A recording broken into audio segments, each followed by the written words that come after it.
Maximus gaseousness. Gaseousness. Yeah. Gaseousness or gaseousness? We had this debate before. Yeah.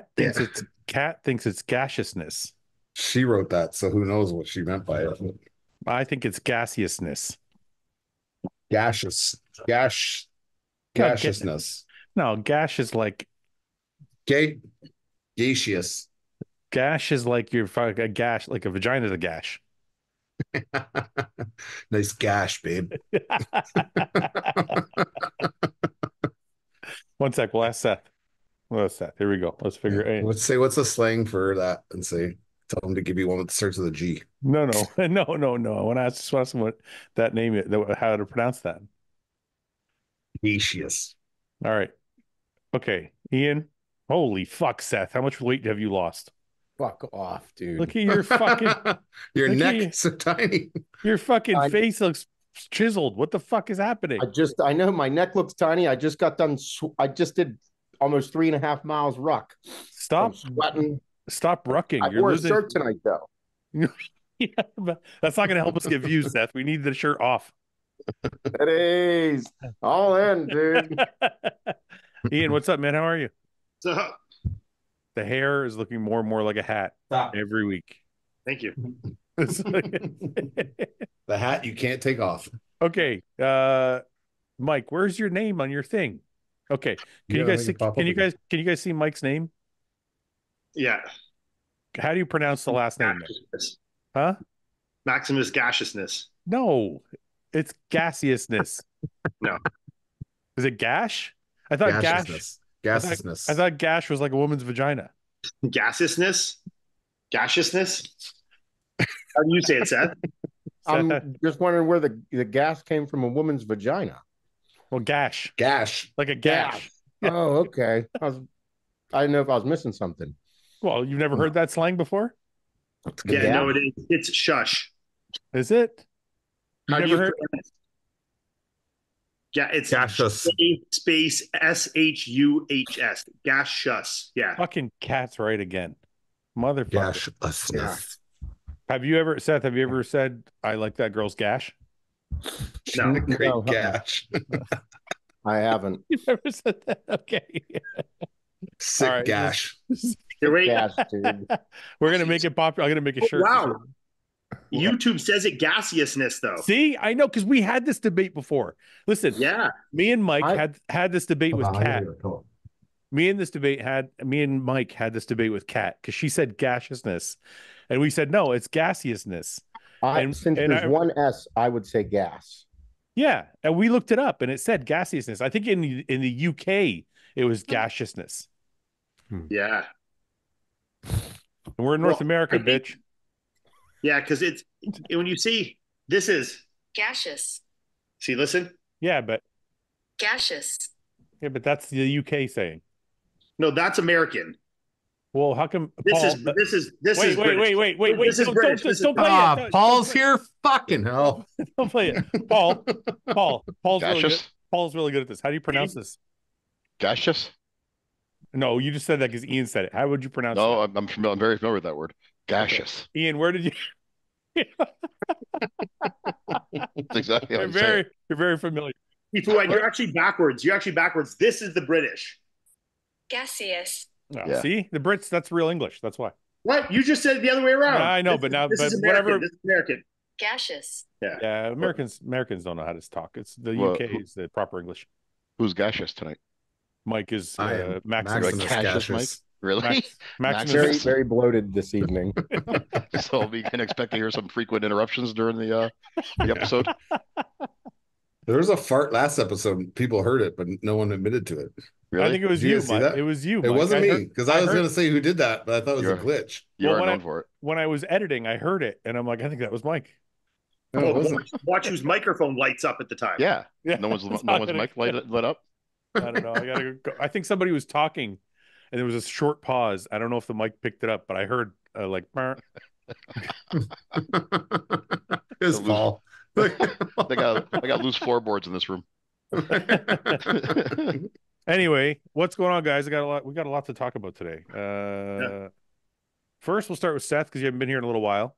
Yeah, I And apologize. I feel like an asshole for missing last week. A lot no, went dude, on too. I didn't know you were permanent, but if you'd like to be permanent, we'd love to have you. So it's like I mean, you sent me you the can, text, and I was like, I feel like an asshole for like I just no. completely missed it, dude. That was Listen, my this is completely voluntary. Everybody wants to show up, wants to show up. If they don't show up, they yeah. don't show up. It's cool. But what I wanted to ask you was, as a business person, Mhm. I'm really interested in how your GNC conference went and how that, like, what does that look like? Like when you go to that GNC conference, are you like, do you have to stand there and speak in front of their whole fucking like Yeah. the brass of GNC, or how does it work? Yeah, so I mean, GNC has the franchises have we did really well when we were with them previously. Um, but then that has been a big thing for us to go back in there. So in order to go back in, you just got to be prepared to deal with Yeah. GNC corporate. Right, That's right. is what it is. And there's good and bad with it all. And you got to be prepared for the growth. And that's like a scary part of business is like, oh man, you're going in. But I feel like we have a pretty good grasp on everything. And everybody was really excited because GNC they lost a couple brands over the past year, and with that, like they lost Glaxon and then they lost Caged, Yeah. so they're wanting to revamp how everything like like a newer GNC and some new concepts coming out, Right. and they wanted to know how we felt about being that brand for them, and I was like, I'm all for it, but there's got to be a give and a take. There's Right. got to be a give and a take. And that was where like I was like, okay. I was like, I'm gonna be me. Don't tell me not to be me. I was like, I need it. Yeah. And they were like, we want you to be you. So I was like, cool. Let's put a giant HWMF sign in all your stores. And then I want an opportunity to speak at the conference so that I can like tell everybody and get people excited about the brand. Right. And I mean, it's just pretty much you're dealing with all the district managers, all the franchise owners, and just really digging into what you're going to do for them and how they're going to help you guys grow as well. So when you give that speech, Mhm. is it like your first bodybuilding show where you're like, are you like, fuck, I'm nervous as fuck? Or are you like, I know exactly what I'm going to say and I don't care? A little bit of both. I Yeah. go, you either over the time, same with you. It's like you either like you or you like me or you don't. Right. You know what I Right. mean? And Yeah. and because if you conform to like the masses of like or conform to people that are giving you shit, like then No, you're but I'm not, but I'm not Yeah. saying conform. Like there's No. I guess what I'm trying to say is like, there's a decorum that you have to have in different instances in life.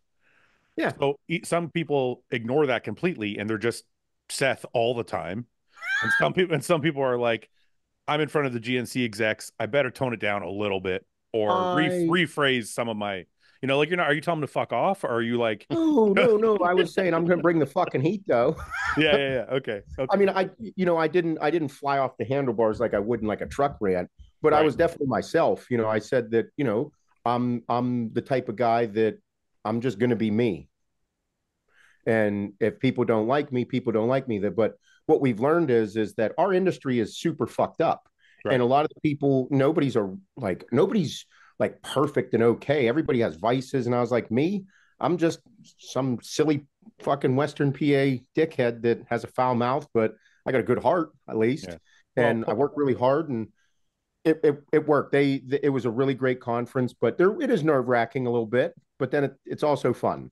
Can you explain, what's interesting, I think would be to people that don't, there's a lot of people watching don't understand the back end of how things work. So they hear, well, if you're with GNC, you're going to get, whatever, they have 700, 800 stores across the US. That means you're going to get $1 million orders or multi-million-dollar orders, and it's great for business. They don't understand the pitfalls that you're talking about the first time you're with them, which is why you weren't with them and now you're coming back. It's super scary. And whether like even now, like if you, the orders, like let's say, okay, in business, there's 30-day terms, 60-day terms, 90-day terms. Right. Different industries and different times cost for like, if you have 30-day terms, like say, like, if you have 60-day terms, they could send over a $2 million PO. You're like, fuck yeah, dude, I got $2 million. Well, right. What are your margins on everything? Right. Do you have good margins? Or do you have higher margins on these products or these projects? Or you get eaten alive on these products? Well, but also, Seth, have to pay for those. You might have 30-day terms to pay for the product. That's what I was getting at. So GNC will be like, you're on 60-day terms, or any, any just big time distributor might be 30-day terms, 45, 60. And they're like, yeah, we'll pay you in 45 days. Great. That's awesome. So I'm going to get paid $2 million in 45 days. But then there's also a bunch of chargebacks that are never fun to deal with. And then, but now your manufacturer that might cost, it might have costed you, I don't know, however, $1.5 million or $1.7 million to make that $2 million order. Well, your manufacturer needs paid in 30 days. Right. You're not getting this money for 45 or 60 days. Right. Whew. Yeah. And that's just GNC. That's not including your direct to consumer, your wholesale, your other international distribution. There's a ton of different things that go on it. Yeah, it's funny. When we started, my brother said to me, we want to grow, but we don't want to grow too fast. And I was like, what the fuck are you talking about? I want to go to the moon. Let's go to the moon right now. And he was like, no. He's like, that's how you fail, and that's how businesses go under. And I didn't understand it until orders start flowing in and stores started coming on, and we started trying to having to fulfill these things. And I'm like, holy shit. Now I get the situation between cash flow, inventory, and fulfillment is like a very delicate balance, because you could completely if you grow too fast, you completely fuck yourself. Like, I'll give you an example. Like, we had GNC come to us our first year. Yeah. And we were like, we can't do it. I'm sure you did too. I'm sure you did too at some point. And we were like, we're just not ready. So, and that's why it's also, I think, one of the things, I get customers all the time from like the UK and Australia and whatever. They're like, can you start here? Can you get HOSSTILE set up here? And we're like, it's such a delicate balance to start like a new region because of how much money it takes. Yes. While you're still trying to manage the current region you're in and growing in. And not only that, it's also the ordering of it all. Like there is a whole process to just ordering product to make sure it stays in stock. Yeah. And your manufacturer might have a hiccup on their end. They might just all of a sudden not be able to get a certain ingredient for a product. And you're like, well, we're about to be out in 3 weeks. Like, yeah, you won't have it for at least 6 to 8 weeks. And it's like, well, but you said you could do this. And they're like, well, it's not our problem, our vendor. So dude, it's very difficult to do. Like, a lot of people think that like, oh, it's easy. Just order the product and just make sure it tastes good. It's like, dude, I give manufacturers so much credit. Like, if we have some manufacturers get so much credit. Some are full of shit. And fortunately for us, we have a phenomenal relationship with our manufacturer. And it's great to be in that position, because relationships do go a very, very, very far way. Mm-hmm. And being honest and transparent and upfront, like we have been that way, they have been that way. Like, I'm very fortunate for that, but it doesn't matter. I don't care who you are. Anytime you go and do something new and big, it is very intense. You get anxious and excited, but then you got to trust the process and trust your team and what you guys are doing. And were you like, and Mike, you have a business too. So are you guys like, when you first started your businesses, were you in panic mode every time there was a problem, or did you understand from the beginning that problems are just going to happen? Because for me, in the very beginning, every time there was any hiccup, I was like through the roof. What are we going to do? We got to fix it. Holy shit. And then years later, you start to realize, okay, there's always going to be issues, and you just kind of got to work through them. It's kind of like bodybuilding in a way. You run into problems and you just keep kind of focusing through them. But I don't know if you guys experienced any of that in the start of your businesses. I'm at the start of my business, so I experience all that all the time. Are you used to it? Like, do you manage that better now, Mike? I have my partners around me who keep me calm and step in parts where I want to be like, why don't you tell that person to go fuck themselves? And they're like, well, we just talked to them nicely. And I'm like, okay, so you call them. I learned, I don't know about you, Seth. Mike's already learned that. I learned really quickly that diplomacy goes a long way. Yeah, I don't do good in customer service. No, I'm not talking about that. I'm talking about diplomacy with, like you said, your manufacturers. Sometimes you're like, you gave me this date, and now you're telling me it's going to be 4 weeks later.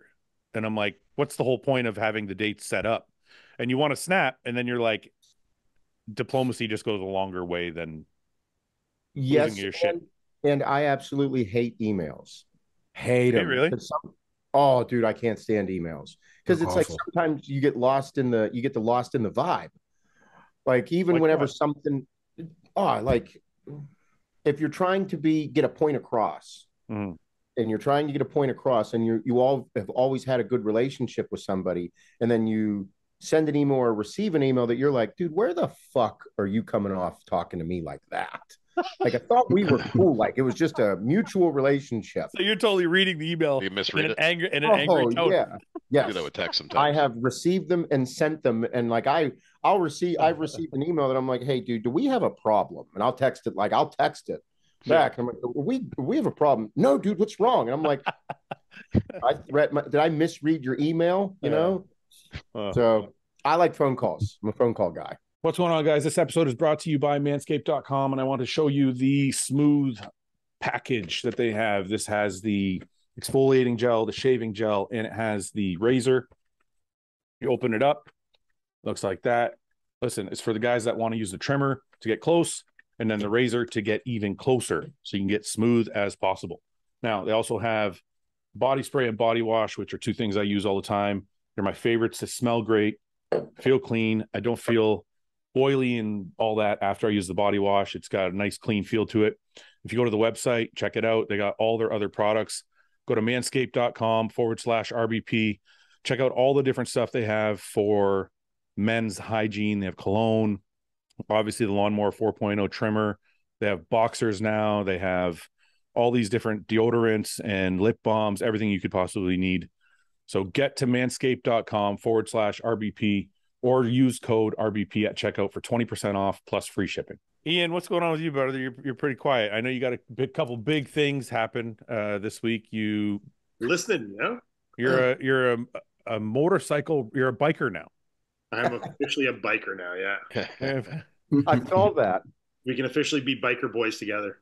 All right. So now we just got to get these three on motorcycles. Paul's got an e-bike, so he's almost there. Your first steps there, Paul. You just got to keep going. Yeah, I've been cruising. I told him. I said, I don't know what you're scared of. The e-bike does 45 kilometers an hour. Another 50 kilometers, you're at the highway speed. You're good. The big difference. It doesn't even feel like that's double. You don't even. It doesn't even feel scary going that bit faster though. No, it doesn't. Yeah. Well, I'm getting more and more comfortable on my e-bike. I routinely get up to 45 now. Go write your M1, take the M2 course, and you'll be fucking ready as rain. You'll be fine. Well, you know, I do have time this week too, so I might do that. You know what I told him, Ian? I said if he writes his M1 at least, I can take him out on the Spider and get him used to driving the three-wheeler. Right. Yeah. That way, the three of us and Mike can ride on the back of the Spider with Paul. Yeah. Ian, what kind of bike did you buy? Did you buy? I haven't bought anything yet. No. Okay, you just went and took a course. I went and took the course and got licensed. Yeah. Nice. Ian, did you have a license before, or did you just kind of ride around when you had friends? I had an M1 before and owned a bike, but I didn't really ride around much out of hesitation, but a little bit. And then now I finally got a full M2. So Ian's looking at this, something like this, an SV650. This is probably close to it, right, Ian? Yeah, like that. Yeah. Like that. I'm telling you though, you're going to ride that for a week and you're going to be like, this is way too small and slow. I agree, but I like we talked about, we find a middle ground of something. Cause like Melissa got her license with me as well. Oh, no shit. So how did Melissa, was she comfortable? Like, is she handling it? Would you like to come talk about your riding experience, Melissa? Come on. She's got like a ding in her head. Yeah. It was rough. Say about your experience. Come here. She's got a broken arm. That's all right. I mean, come here, Melissa. It's been a while. Do I have to show my face? No, you're good. How was your riding experience? It was really fucking scary. Really? Yeah. Did you dump it at all? Did you crash? Yeah, I did a wheelie and dumped it on myself. No, you didn't. Did it on hurt? day one. Did it hurt at all or no? Were you good? It hurt really bad, and it was fucking terrifying. Really? Oh my God, yeah. She Did popped you the get back clutch up on the and bike dumped it and start again? What? Did you get back up on the bike after you Oh, yeah. crashed? It's funny because the instructor was like very nervous. He was like really worried about me. He was like, "Are you okay? Are you sure you want to get back on?" I'm like, "I don't want to get back on, but if I don't get back on, I never will." Right. And he was like, "Okay, well, you need to decide for yourself." And I kept looking at him. I'm like, "Well, do you think I shouldn't? Like, do you think I'm gonna die?" And he was like, I can't. He's like, "I cannot decide for you." And then I was like, "Fuck it, I have to get back on." And then I just got back on. I remember, did you have a moment? There was a moment in our 2 days when Summer like stopped and she was almost in tears. And I'm like, I pulled up next to her and I was like, do you want to stop? And she was like, no, I have to finish this. Did you have a moment like that where you were like, or did you know from the start, you're like, I'm finishing it no matter what? Okay, so there were like two things because Iain obviously like paid for me to do this and it's not cheap. So I was like, Yeah. fuck, I'm not quitting because I feel like that's disrespectful. And then when I popped the wheelie, I knew I was awful. I knew I was like not good at this, like not naturally good at it. Then I just started to get really like stubborn and I was like, I'm not fucking quitting even if I'm scared. Like I'll be awesome. so mad at myself if I don't finish this. And even if and then I started to get nervous. I told Iain, I'm like, if I fail, are you going to be mad at me? No, why would he be mad? Like, yeah. You're doing it again. Get him. Get him. And then he's like, no, I don't care. And then after he said that, I was kind of like, okay, fuck it. I can just try my hardest. And if I fail, I fail. But at least I like try. Yeah, I just told her, I was like, just get out of your head and just enjoy, like try and enjoy the experience and like enjoy learning it. I'm like, if you suck, you suck. If but either way, you're better than you were 10 minutes ago and you're better than you were yesterday. And tomorrow you'll be better than you were the day before. I'm like, and if that's good enough to pass, it's good enough to pass. If not, you do it again if you want. If you don't, no big deal, The nice thing is you guys don't live like in the city, right? You're a little outside the city. Yeah, so when you guys get bikes, you can kind of like you're not driving in traffic. You can take your time. Like if she wants to go drive around the area where we were, and this I said to her. Yeah, I was like, when you get a bike and to practice, I'm like, this is good because you can drive around these quiet areas, you get comfortable with it on roads and, with a little bit of cars, but not too many that'll overwhelm you. And, stopping at stop signs and red lights and intersections and getting up to, more than 30 kilometers an hour like you do in the course, Yeah, but the thing is, after I popped the clutch and then like dropped the bike on myself, I became so nervous to use the throttle at all. So then I was just stalling left, right, and center. Right. I mean, I passed and I was actually like pretty good, but she actually did fine the test. My starts are just so like slow because I'm so hesitant. Yeah, you were good at low speed driving and all your cornering, like everything was fine. Like everything's good. It was just like you could see when it would start to like get moving, she would be very slow, but then once she got moving, she was fine. I was so You know what, man? If just very cautious, like letting the clutch out and giving it any gas, What's the fastest you get going on that course? 30. Like mid-second gear, so like 30, 35, yeah. Oh, that's it? I go faster than that. Because you're in a parking lot. You're the whole time. So you can only go so fast in a parking lot. Paul, it's not faster on my e-bike. It's not the it's not no, the I was just wondering if you actually go like in the summer. No, it's not the speed you're gonna be worried about. For you, it's the coordination of like doing the gears because you never driven stick really, have you? No. You ever driven a manual? Once. Yeah, that might be the only tricky part for you is getting used to shifting. But Melissa knows how to drive. I taught her how to drive manual a few years ago, like maybe 8-10 years ago. Yeah. But even that, like that was the one thing she always struggled with was like neutral to first and like getting started in first and like being, too cautious on the clutch, Yeah.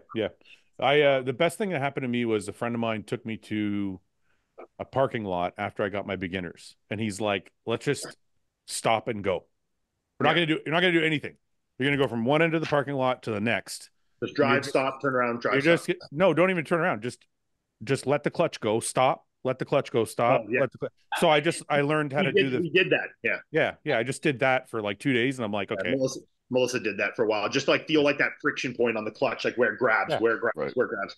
Yeah. And then once you start to get a feel, but then, so I think she got that feel. And then I think what it was is I remember the instructor was telling her to like give it a little more gas when she was starting off, So then she went to give it more gas and let off the clutch and just like, no, you know, okay, yeah. flicked it out. So then it like fucked her head, and then she was obviously. But by the end of the second day, she was fine. I mean, is she still there? Yeah. Melissa, come back for a second. I'm ready to dinner. Just for 1 sec. So is the riding thing something you're doing because Iain wants to do it, or is it something like you actually want to go for rides with him? Like, is it something that you think will be a hobby of yours? Is it more just like my husband's doing it, so I'll do it with him for fun? It's funny because I was talking to my best friend about this yesterday. And I feel like for me, I connect like really deeply with people when I'm doing things that they enjoy. And I'm enjoying it too. But if I can do something with, whether it's my friend, when I have kids, it's my kids or my husband that like he loves and I get to be a part of it, it like, I feel very connected to them. So yes, it's for him, but like I greatly enjoy doing it. You're enjoying it because he's enjoying it. Yeah. That's and a like, lot. Yeah. Doing it together is special. That's especially if he's like stoked on it, you know? Yeah, it's funny too because we went to do the course too, and then they separated us on day one. We were in 2 different parking lots. I didn't see her for 2 straight days. We didn't even take the course. There was 2 big parking lots like across the street, and she was in one, I was in the other, and I didn't even see her the whole weekend. And my instructor was just like going and reporting back to Iain. Yeah. Like I'd see him, like we'd be all like on a break, and he'd come over to like our side, and he'd be like, oh, she's doing all right, but you know, they separate you she's guys. doing better. You know, she's much better this afternoon, or oh, she's having a hard time. You know, that's a lot like me and Paul. When we do stuff, it's more because when Paul has enjoyment, I have enjoyment. I'm just so like, right, Paul? That's kind of like me and you. Yeah, it's very special moments. Yeah, we have our special. Yeah, yeah. Did they separate you guys on purpose, Iain, because they thought you like learn better like separately, or I would assume so because they definitely knew we were together. Yeah. Yeah. Yeah, we only had one group when we went. Everybody was just one group. Yeah, there was about 28 of us total. Yeah. So then they separated into 2 groups of like 15, 14. So then like there was one of us in like one group of us in one parking lot and one in the other. So when are you getting your bike? What? When are you getting your bike?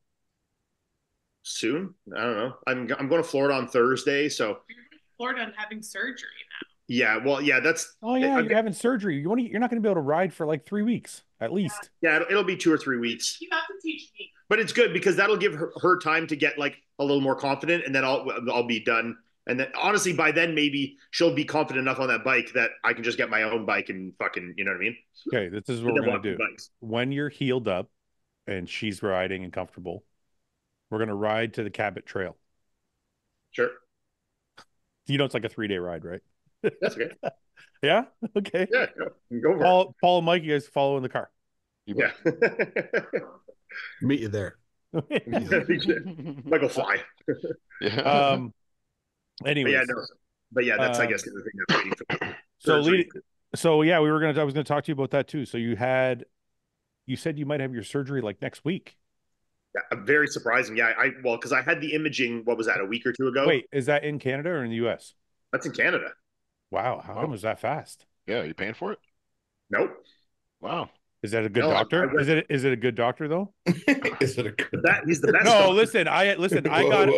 Wait a minute. When I had my, I could do it tomorrow. I'm free. I'm wide open. Wide open. Since that malpractice thing, I just been wide open. Listen, when I had my tricep surgery, I got in 3 days because my sister knew the doctor, but the guy was just not a good surgeon. No, so this guy's actually the best guy. So I used to run track with a guy, like my training partner when I ran track in high school is this guy named Olivier, who is now a orthopedic surgeon in Waterloo. Okay. So when I went through my doctor and I got a consult and saw one surgeon initially through my doctor referring me, and he just really didn't seem very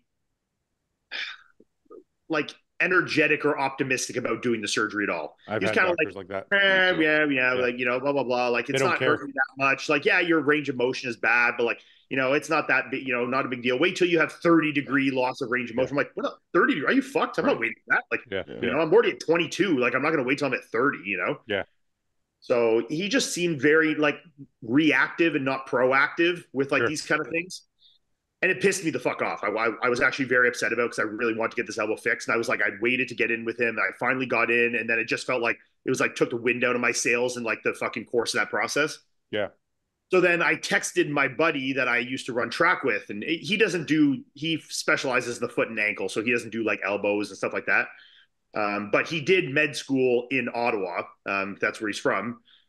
And I just asked him, because obviously in orthopedics, these guys all know each other. And I was just like, hey, I went and saw this one doctor, which he knew.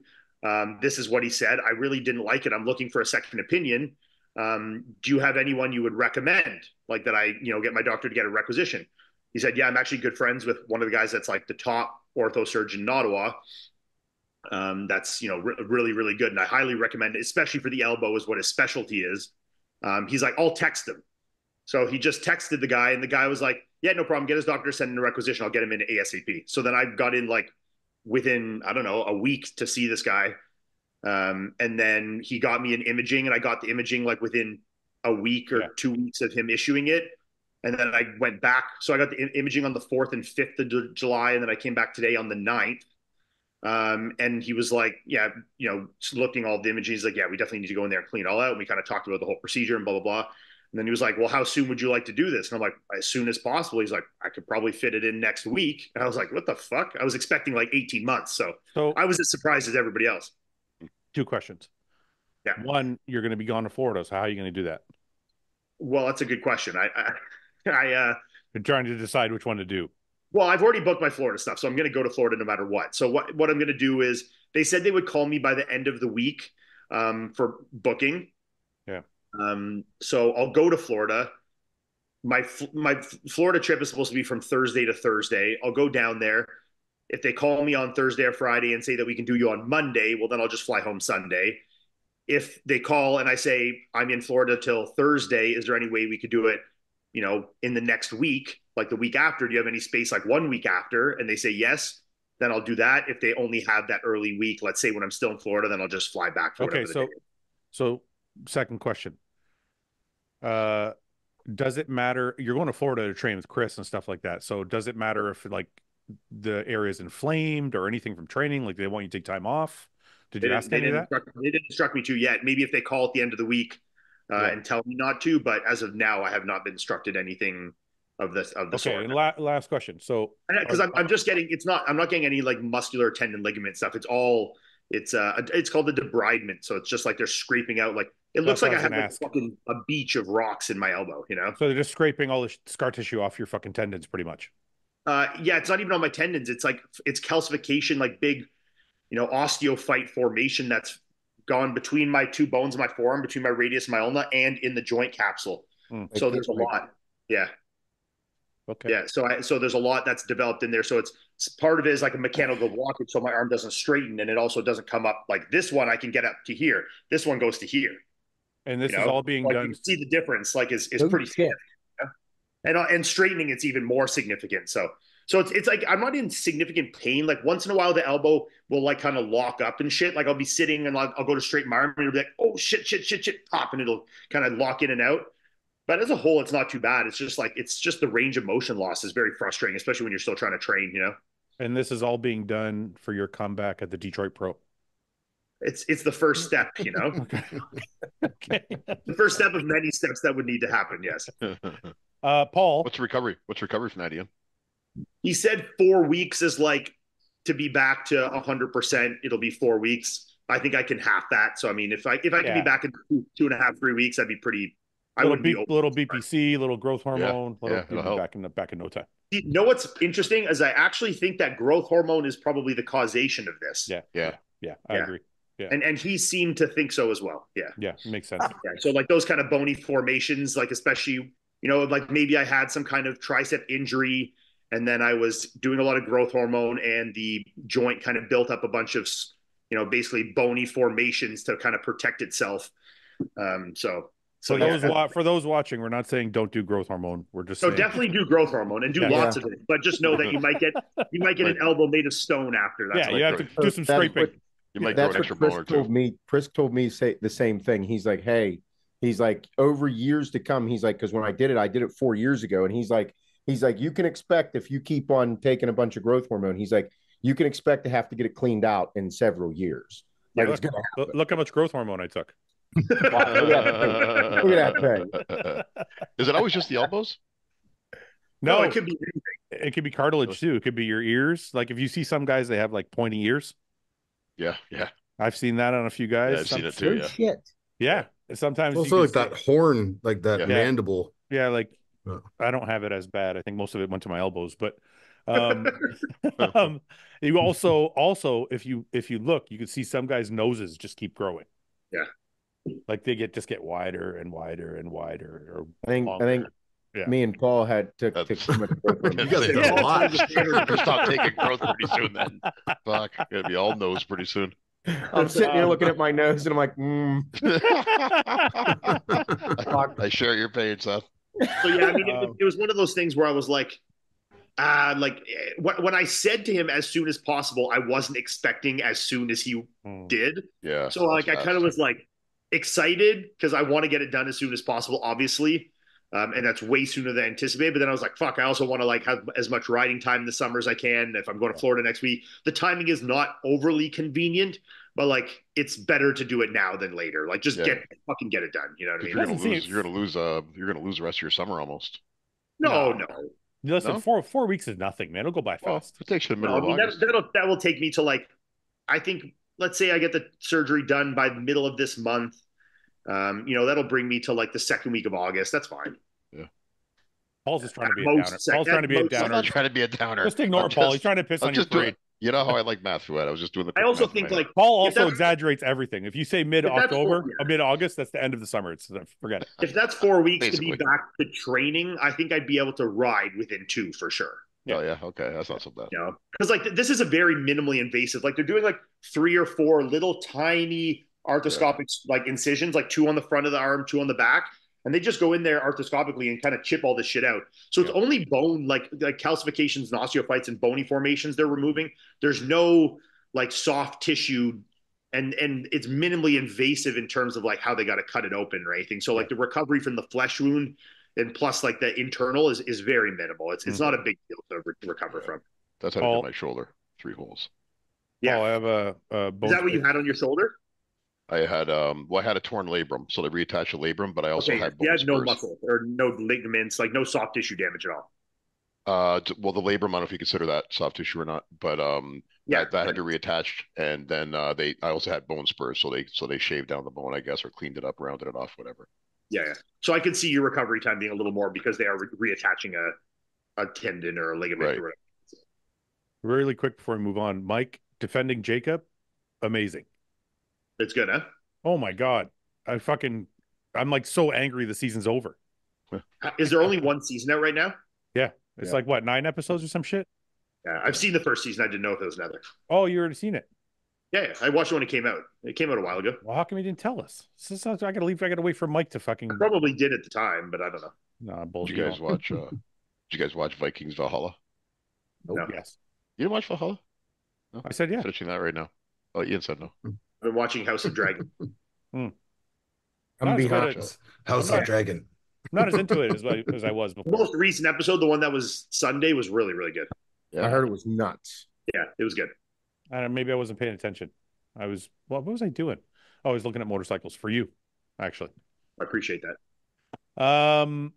Paul, I got a message from the Starbucks dude that I'm friends with. Oh, I was there yesterday. At the Starbucks. I got coconut milk yesterday. So, Mike, you find it interesting to know that I stopped to get my coffee. Yeah. And this gentleman that I'm friends with there goes, Mr. Paul Lauzon was in here yesterday. I said, oh, yeah. Is that how he dressed me? Yes, he did. And he said he got a coffee and then he left. But he said he came back. And I said, what did he come back for? And he goes, he asked if we display the sandwiches. And they don't. I had definitely do. So why didn't you just look? So Seth, just so you know what's going on, Seth, last week we had a little bit of a tiff because Paul is. Did you go through the drive-through twice to ask that, Paul, or did you go in? I went inside. No, he went in and he left and came back.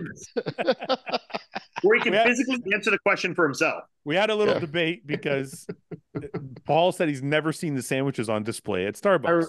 Never. Oh, were you here for that? It was 2 weeks ago. Oh, it was 2 weeks ago. Okay, you're right. Yeah, I was here. So this motherfucker went and double checked. He went to Starbucks after I was specifically to ask. After I was ridiculed, humiliated. made fun of that I don't notice it. Dude, they have sandwiches in the fucking window there. No, they don't.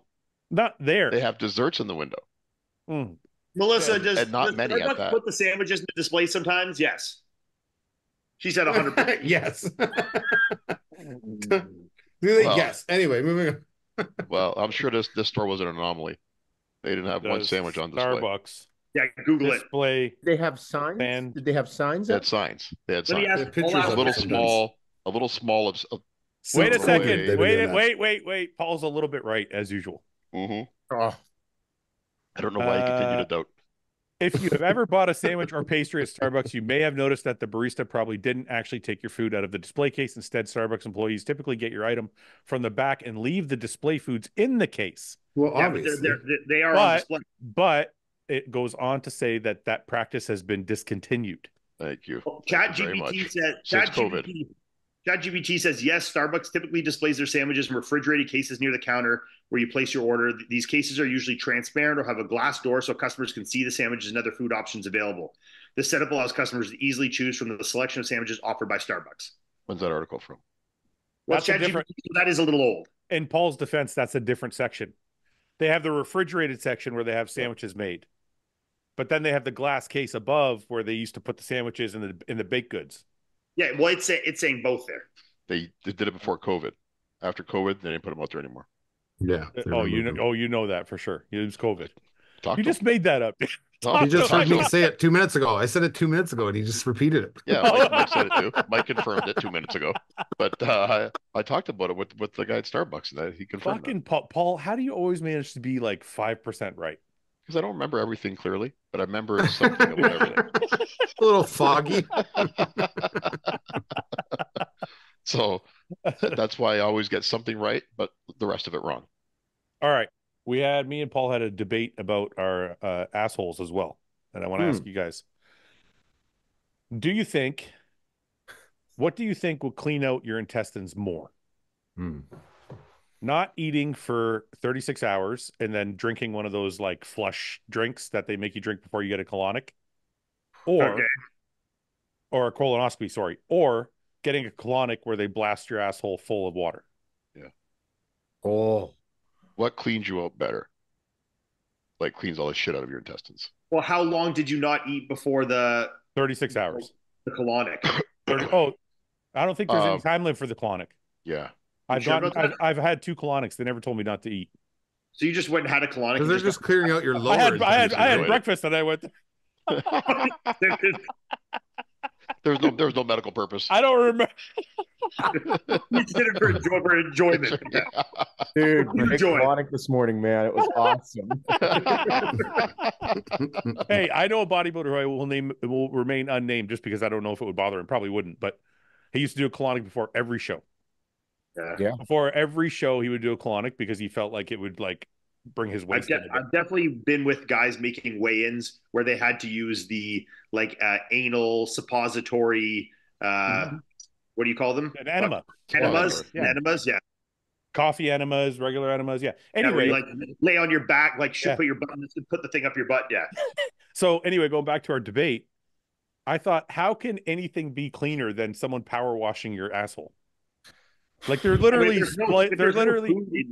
putting a fire hose in your butt and spraying gushing water into your intestines.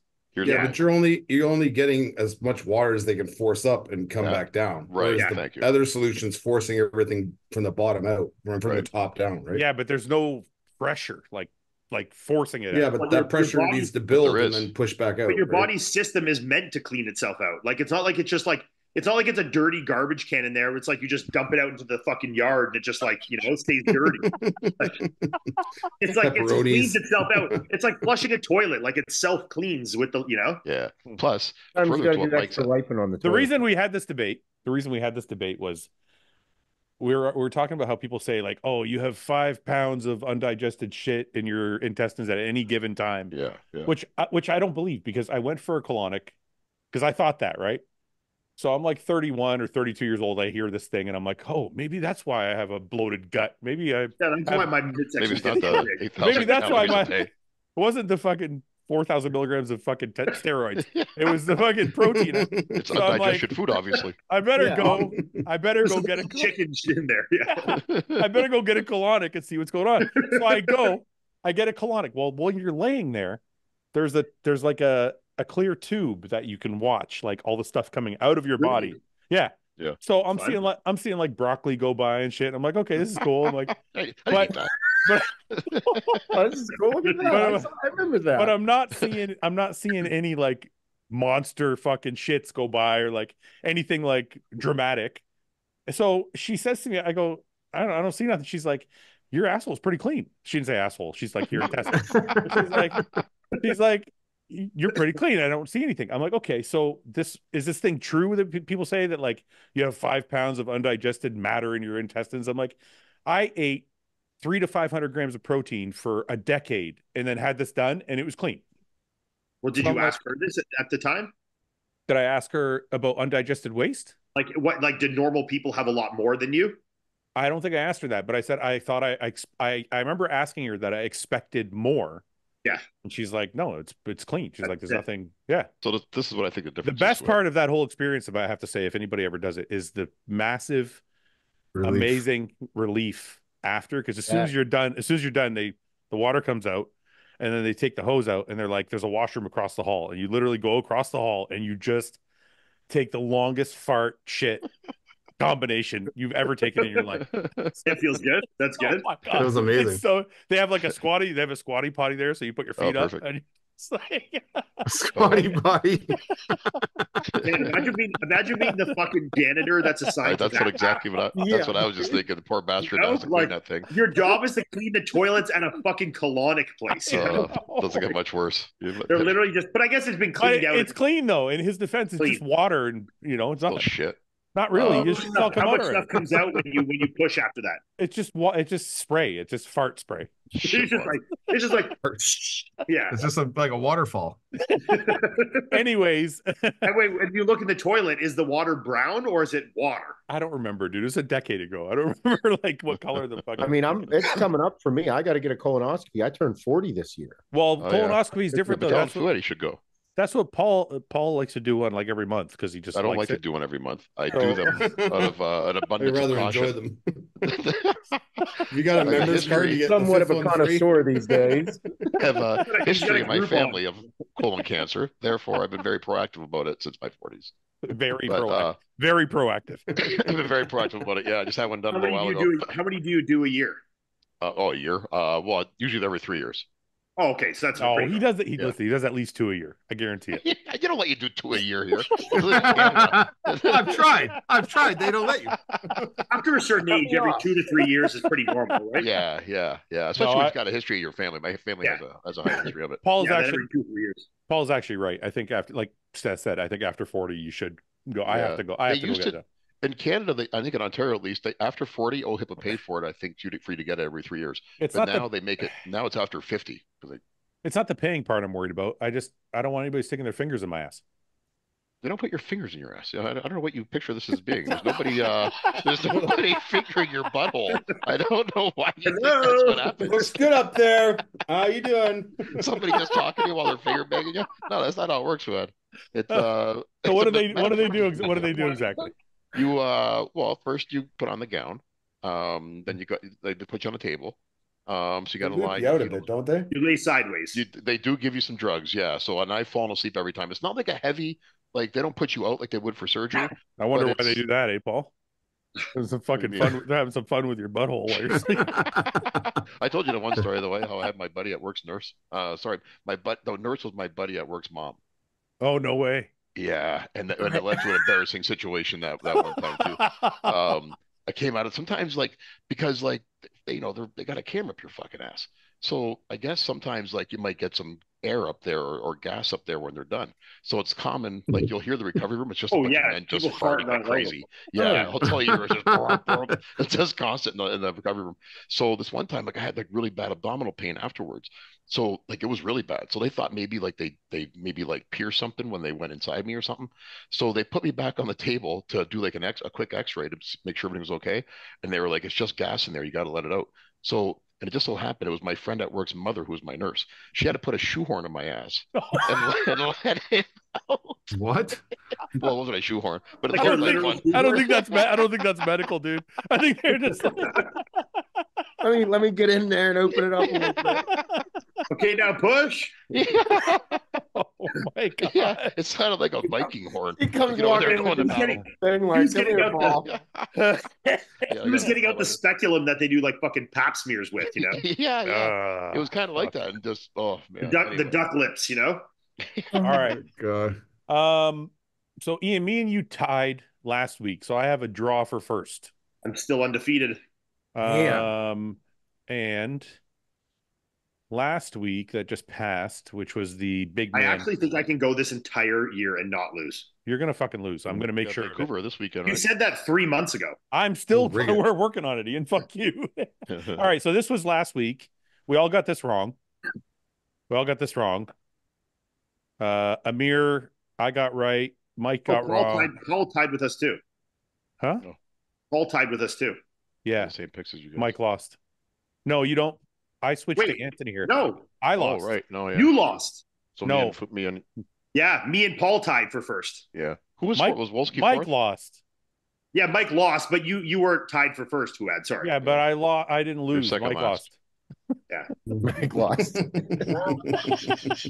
Me and Paul tied for first. Yeah. I went with the. You know what? It's because Anthony beat Wolski the week before. I was like, fuck. Yeah. I thought Wolski had a better physique. No offense, Anthony. He just has a little bit more seasoned.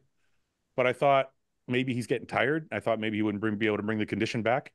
So I went with Anthony instead. But he did. And I lost. Do we have a lineup for this weekend? Yeah, we do. We have It was a good show. It was a good show. Did you guys? Well, I didn't get a chance to see too much of it. Before we get away from that, Nathan looked really good.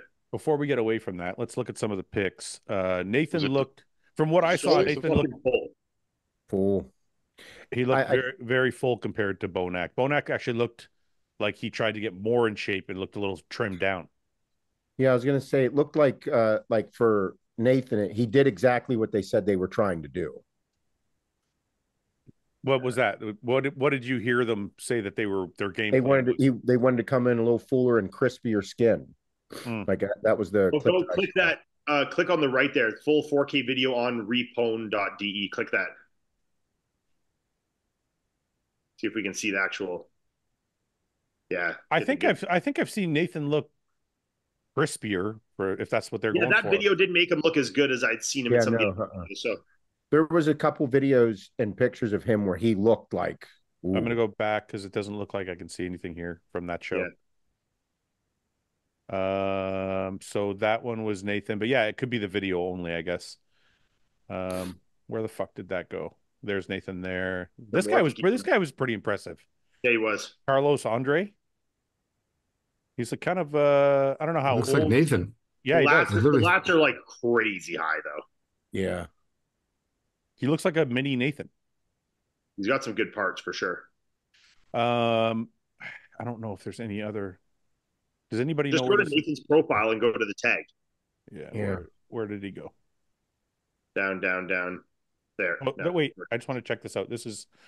I think this is Anthony here. Where did he finish? Do you guys know? Fifth. Fifth in Portugal. So I was one place off. Fuck. He looks good. He look great. Where's Wolski in here? Do we see him anywhere? No. All right, let me go to Nathan's page real quick. Here's something. It's fucking tiny though. Yeah. And go to the tag. You might get better pictures in the tag. And it's dark. Let's see what we got here. Clothing. Somebody's using him to promote their clothing. Soccer. Nothing. What does buys and tries have? Anything? Trying to find it myself here. Anything out there? Here's Nathan. Here's Nathan and Bonac together. So yeah, you can see the difference in fullness. It's like it's crazy. Bonac looks great, but he looks like he looked more for conditioning than he did for size at the show. And then if we scroll down, do we have any others? Did we see the scores? Like, was it close between them, or was it a full decision? There's pictures, videos of the first call out there. I think. Go down. No, below that. Center. It's fucking turn your TVs. Shit. I wonder who else. Maybe Sulios? Soilose? Soilose. No. No, it is Sulios. Soilose. What's he got? Rubiel? These are all kind of old. Yeah. Soilose, we need some. Oh, there's a Bonac. Is that from the week before, or is that from? We don't know. Well, next year for power. Man, now I can't find any of these. I can't either. Nobody covered it. Big man weekend. Let's see. They got something here, maybe. No. That's last year's. Wow, nobody covered this. No. It wasn't the big man. What's it called, Ian? It was the big man. Yeah. It was the big man, wasn't it? Yeah. Yeah. That's weird. How come they have nothing here? Maybe this isn't. Well, IFBB page. Oh no, big man Spain. This was in Portugal. Big man Spain. No. The show was in Portugal, not Spain. Oh, big man Portugal. No, What? What do you want me to type? I don't think there is a big man Portugal. Oh, okay. All right. Well, you know what?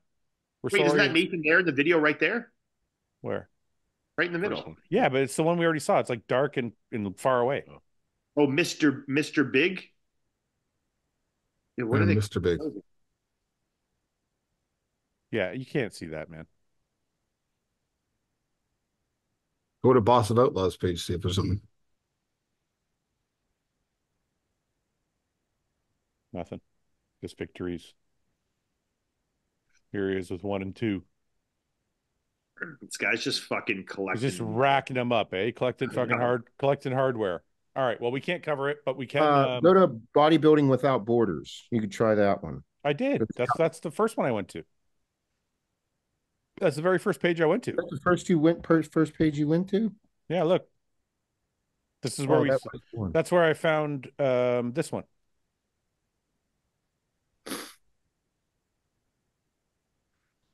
Like I don't know if that's the video or the lighting, but I have seen Nathan harder than that, but he looks full as this is making his conditioning as good as it looks for sure. Yeah. No, fudge. Yeah, I don't think we have anything. But anyway, we do have another show to go over, which is the Vancouver. So what's going on, guys? Just a little bit of news from Hostile. We have a new blueberry donut protein that I'm sure you guys are going to love. The reviews have been crazy so far. We've improved the flavors on our chocolate protein. We've improved the flavors on our silos that are all back in stock, which are EAAs.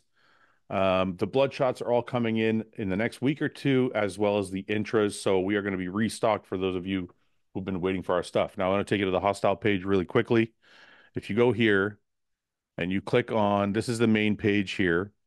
If you click on the summer sale section, it'll bring you to this page. Now we have all these items that you guys love that some of you never got a chance to grab, but they're all on sale now. So you can go from 12 bucks off, 10 bucks off, and you scroll down, $15 off the hoodies.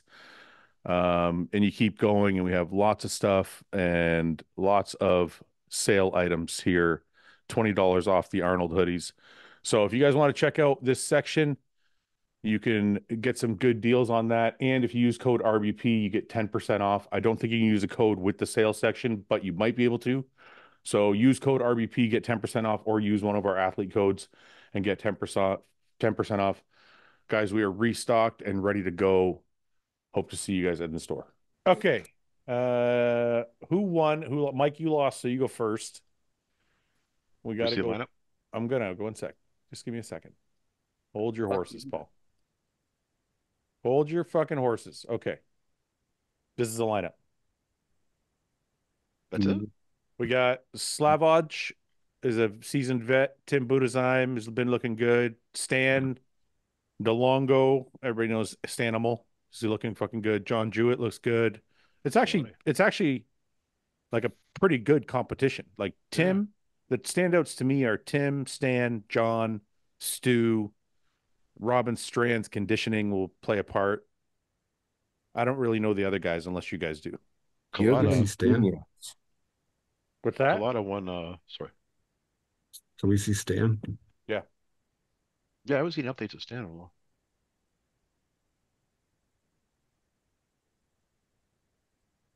Yeah, he's in shape. Yeah, he is. Dry. Skin looks fucking dry. He always gets in really good shape. I don't know how much, Ian, how much size do you think he's put on since last year? A little bit, for sure. Not a crazy ton, but definitely some. Yeah, I think he's put on a good few pounds. So he definitely looks more muscular. Okay. Last year he got crazy peeled, but he definitely started to look really thin by the end of the season. Wait, why did that go? Oh, okay, here. Here's front and back. That last spread looks good. Yeah. I feel like he's leaning a little too far back on that front double. I agree. Mm-hmm. Could just be the light in that room. He's trying to get in the good light, but it's kind of making his waist stick out, even though he's got a small waist or a normal size waist. Stan had a good year last year. This is recent too, I guess.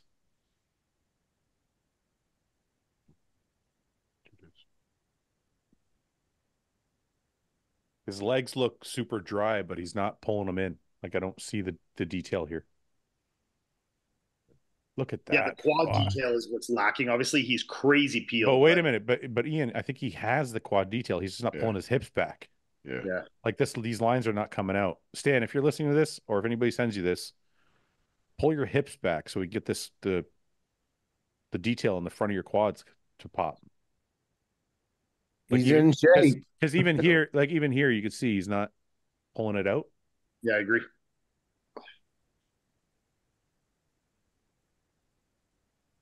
Or it's either he is and it just doesn't, it's not pronounced, or he's not doing it. Like he's not doing it here either. It almost looks like his legs are too pumped right now in this video. Yeah, it looks like that, eh? Like he just fucking maybe just trained legs. Huh. Well, that's Stan. How does Stu look recently? He looked good in that guest posing. He did. Beef stew. Let's take a look at beef stew. This is his most recent guest posing here, I think. Or no, that's not a guest posing. This is his guest posing. Yeah, that's him and Jordan Hutchison. Is it Hutchison? Yep. Yeah, it's Jordan Hutchison.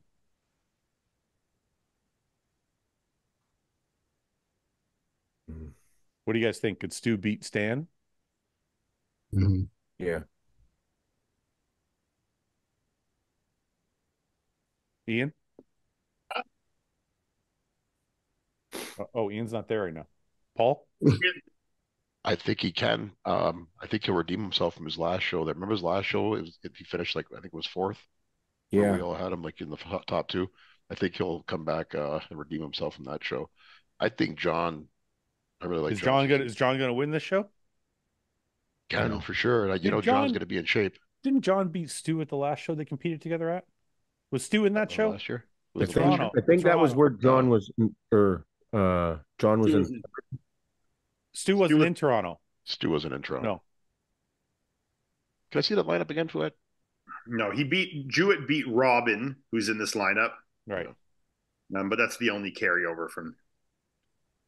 Okay. So let's go back to the lineup, which is here. Okay. Colada's good too. He won the 212 in Toronto last year. Yeah. He's not. I don't think he's a top 5 here, but he's still very good. No, he's pretty good. Tim's looking sharper too. I was just looking at Tim. He looks. I'm sharpening up every fucking show. Yeah, I think our top 5 is Tim, Stan, John, Robin, and Stu. But what order is? Well, I guess Tim, Stan, I'll go first. Robin. 1 second. Robin, Stu, Jewett. Anybody else of note? Probably our top 5. Those are our top 5. Okay. I would suspect Hussein Kalate would be just on the outside of that. Okay. Let's go. Mike. Stu. Who? Stu. Stu? I guess I pick next, or actually, Steph, you can pick next. Yeah.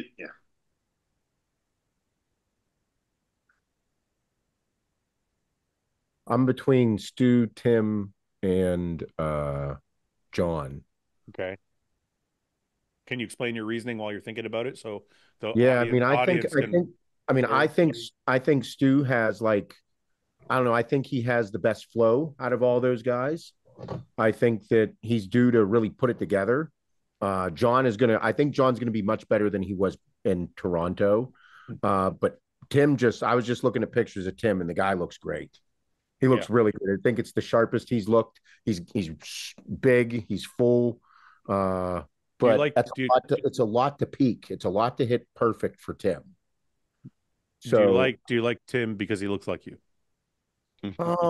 Yeah, I mean, big handsome white guy. Great.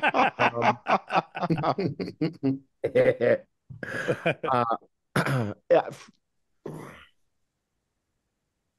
John's gonna show up. What place is Tim in Toronto? 4, 5? 5. 6. Paul was judging. I don't know if Paul remembers. He was 5. He was one spot behind Robin. That's right. John beat him. John and Robin beat him. They're both in here. Yeah, yeah. And I mean, I think he looks better than he did there. What are you doing, Seth? Come on. Oh, and by the way, wait. I'm gonna put one thing. We have a new rule, by the way. Once the name is in the box, it doesn't get changed. Oh, I thought we had till the end of the episode. No, nope, that's not what we changed. Because we have trying to change the rules, Paul. Paul's trying to wait, so Paul wants to see what everybody else does, so he can change it. All the time. Oh, by the way, before we move on, Paul, show everybody your hair. It's been a week. Look at that growth. Looks great. Yeah, looks great. Awful. Give it another 4 weeks. It's gonna look awful. It's gonna look amazing. Yeah, it's gonna look amazing. Starting to get the tennis ball fuzzies. Yeah. Okay, Seth, who are you going with?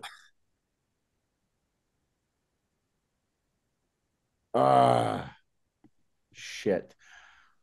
I'm gonna put Stu. Stu. I'm gonna go Jewett. Paul. Stu. Ian. Do it.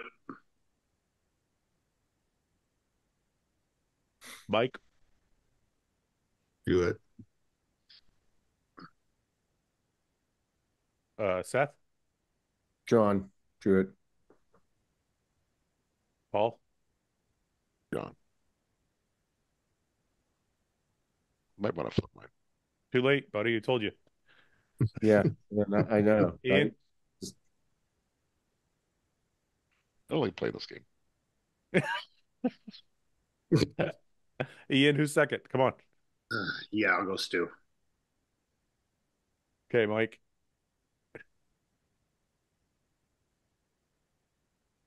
Robin. Seth. I'm gonna go Tim. Who's 5? Tim, Stan, Robin, Stu, and Jewett. Oh, fuck, I forgot Stan. I'm gonna go Stan. Oh, fuck, I forgot Stan. There you go, Paul. Stan. Ian.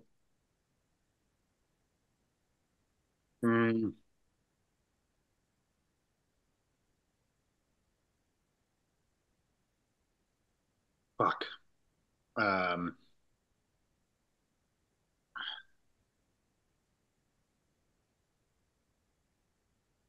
on. This is your loss. You're taking an L here, bitch. No, it's the pressure gets higher and higher every show for me to keep this going. Yeah. So much pressure. Too much riding on it. I can't make a call now. You'll be relieved when you finally lose. Just let it go. Yeah. Yeah. Tim. Oh. All right. Mike. Stan. Stan. Seth?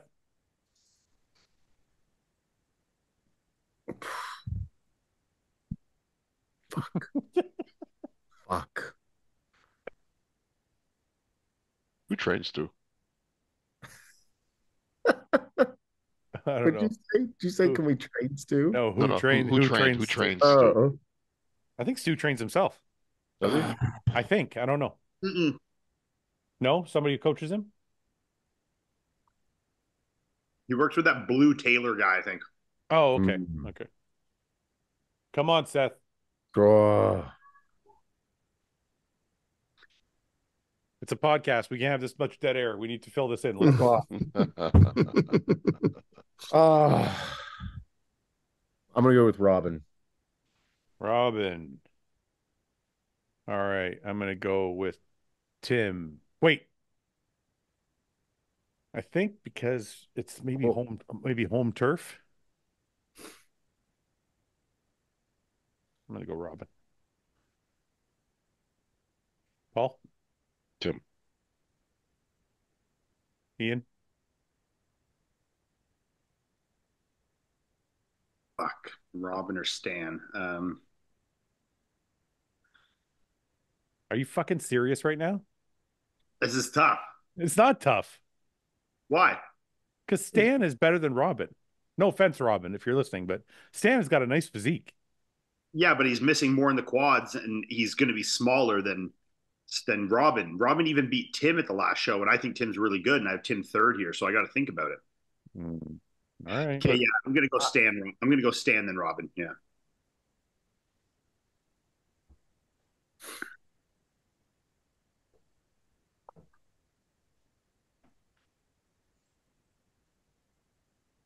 So that leaves Stan. That leaves Tim. That leaves Robin. All right. Are we good then? No. What are we doing? I think this is going to be. I think that for not having big time high caliber athletes in it, I still think this is going to be a hell of a show because all those dudes are going to be in shape. I didn't put Robin there for it. Who are you going to put in fifth then? Did you go back and show me the lineup?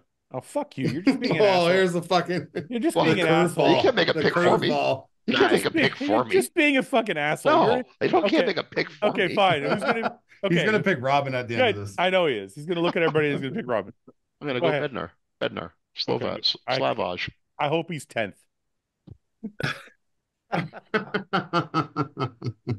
Good asshole. You're just being difficult. I like Bednar. You're not putting Robin in the top 5, Paul. I'm going Bednar. No, it's too late. He great. He's got a great physique. He picked it. That's fine.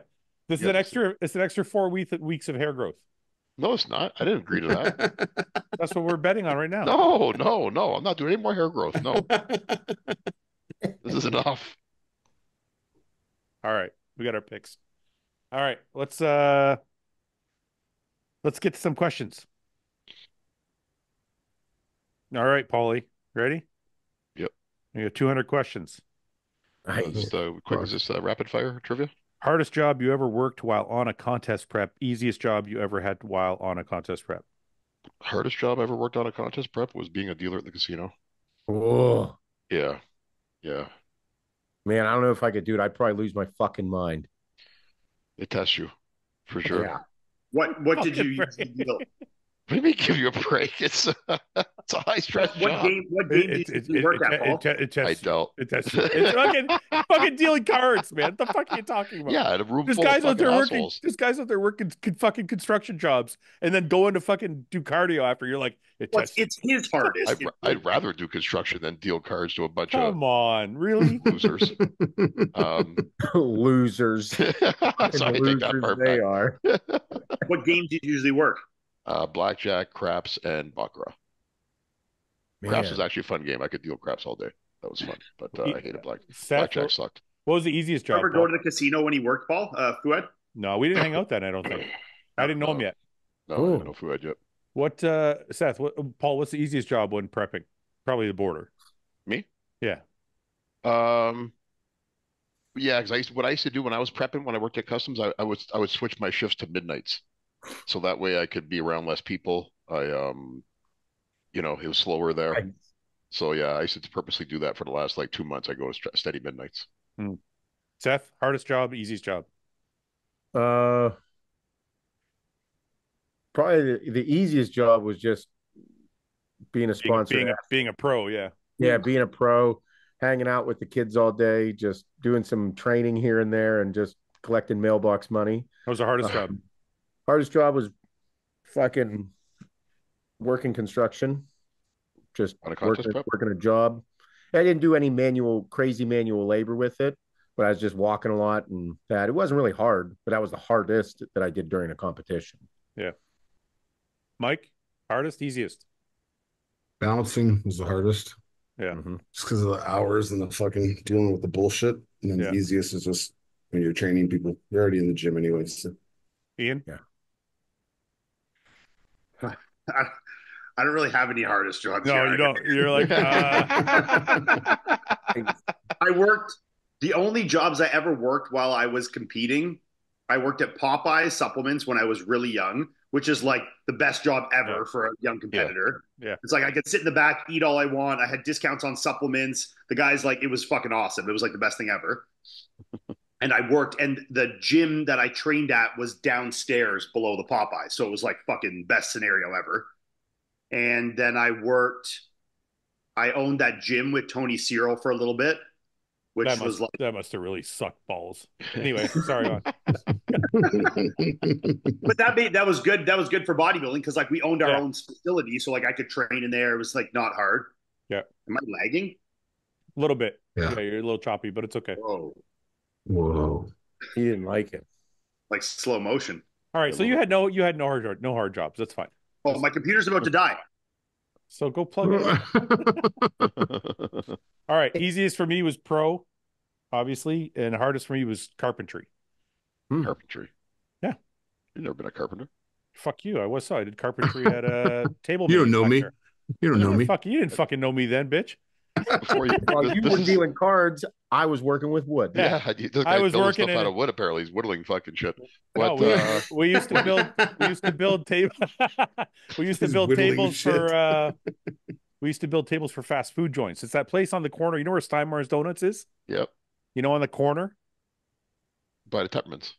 Across from the Teppermans, there's a carpentry place there. That's how I used to work. When, before bodybuilding? No, it was right at the start of my bodybuilding career, like as an amateur. Really? Yeah. I worked there. I only worked there for like 4 months. I was like, this is way too hard. I'm out of here. 4 months before your first show, probably. Yeah, when you quit. I do have an answer. What? I worked, because you said 4 months. I worked at Costco for 1 week. Maybe 2 weeks. It might have been 2 weeks. And then I got the job at Popeyes. Which was like a pretty decent pay cut. And I was like out of there. So I didn't even show up the next day to Costco. I didn't call, did nothing. I just fucking right to Popeyes. Okay. In fairness to me, Paul, mine was seasonal. So they only wanted me for the summer. So it wasn't like I quit. The summer was over and I was like, I'm out of here. Prep started in September. So it worked out perfectly. Yeah. Can we get Paul to start making his own content? Paul, they want you to make a YouTube channel and a TikTok. Far too lazy. Over or under hyped rapid fire. Okay, let's do these real quick. Taking a good shit. What? Underhyped. It's underhyped. Oh, you're supposed to say if it's underhyped or overhyped? Yeah, it's amazing. It's underhyped. Yeah, definitely. People, doesn't get enough credit. Nicolas Cage acting. Underhyped. It depends what movies. If you're talking about like Con Air, you're like, this fuck Con Air is amazing. Face Off. Face Off. Yeah. Face Off. Yeah. These are great movies. Sponsorships. Overhyped. Yeah. For the most part. Well, because if you think of it, like every young kid or every new bodybuilder thinks like getting a sponsorship is the be all end all. But it's not. It's like actually making it is the be all end all, and then you can actually start. My experience, I would say it's under, but as a generality, I would say it's over. That's what I mean. I don't mean for myself. I mean like the way people look at it now. They think. Yeah, I know my experience with it is very different from the norm. Yeah. Yeah. Yes. Nike shoes. Overrated. Over. Yeah, it's got to be over. Yeah. Too many feet. IFBB Pro Card. Over. Nowadays it's overhyped. Yeah. Crocs. Under. Huge. I love them. Underhyped. Fiberlize. Under. I, Definitely under. I actually need to try this because I saw Paul making videos Please, of you Seth, guys. Dave Palumbo has made the best shit powder in the market. I gotta try it. I will say, listen, I've tried. Paul has begged me to try so many fiber supplements over the time. I tried Metamucil. I tried like just straight fucking what's it called? Psyllium Husk. Psyllium Husk. I got the Fiberlize and I'm like, okay, now I see what everybody's talking about. Dave needs to give you a fucking species code for the podcast here. Yeah, Dave. Yeah, I need fucking. I'd be interested in what we're doing for the Fiberlize sales when we talk about it on the podcast. I know. Dude, I mean, I mean, like we just said, taking a good shit's underhyped, dude. For sure. You take a fucking a great shit, you're just like, dude, I just feel better. Oh, you're a different man. Yeah, like I mean, I do. And vice versa. A bad shit, like a painful shit, could like ruin your afternoon. Yes, yes. You know, my favorite part about the stuff with Dave Fouad is when he told you had a weak colon. Told you had a weak colon. I messaged Dave. I'm like, I had a weak colon. I'm like, Dave. Whenever Paul's been dying to tell everybody this. He thinks it's the funniest thing in the world that I have a weak colon. Like that's like the most masculine gay thing to say to somebody. It was like 3 or 4 weeks ago. He was messaging me. He's like, "Hey, you should try it," because we were talking about it. He's like, "Hey, you should try it." And I'm like, "Well, you know what, man? Every time I try a fiber supplement, I just get fucking constipated. It doesn't do shit." He's like, "You need to take less," and he's like, "It probably means you have a weak colon." And I'm like, I don't know what that means. But okay. How do I train that? Yeah, like, do I have to squeeze my asshole more? Like, I don't know. Steroids? Well, Dave, if you hear this, send us all a Fiberlize, please. Yes. Okay. I'm gonna hit him up. I'm gonna say, Dave, I have a weak colon. I need you. I've been having my regular bloody shit, so I need some Fiberlize too. Oh yeah, you gotta get on it right away.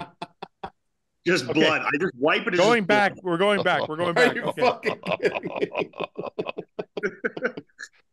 We're going back. It's like this. This is what the toilet paper looks like. Oh. See that's the toilet paper, the white. The rest is just. Oh man, Dave, you got to help out Iain. You just gotta bleeding out from the colon. Yeah. All right. Over underhyped prep coach. Depends who. Yeah, depends. That's what I would say too. Yeah. Your average prep coach. I would say it's as hyped as it should be. Yeah, look, I guess it's there is some coaches that are overhyped, and there's some coaches that are underhyped. You know, right.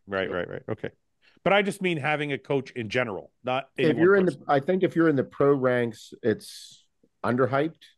Yeah, but I think as an amateur, like just in like your local area, I think it gets a little overhyped.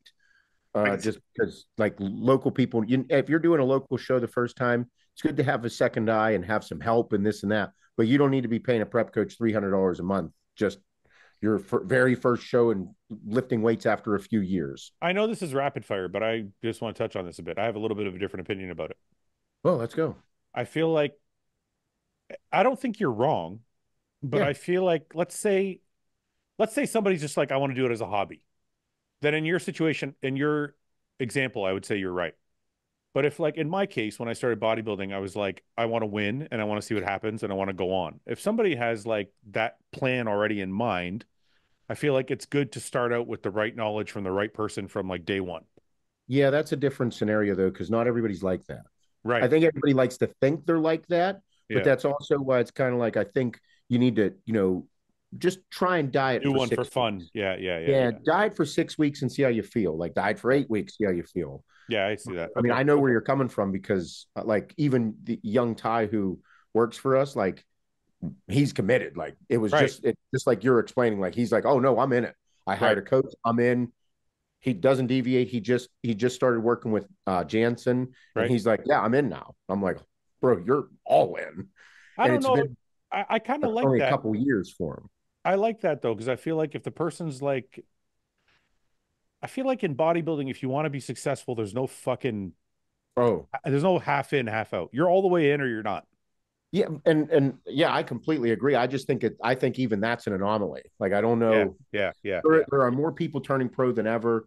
And there are a ton of guys that look really good, but You know what I think you're right about one thing, Seth? I think a lot of people like to think that they're in that commitment phase.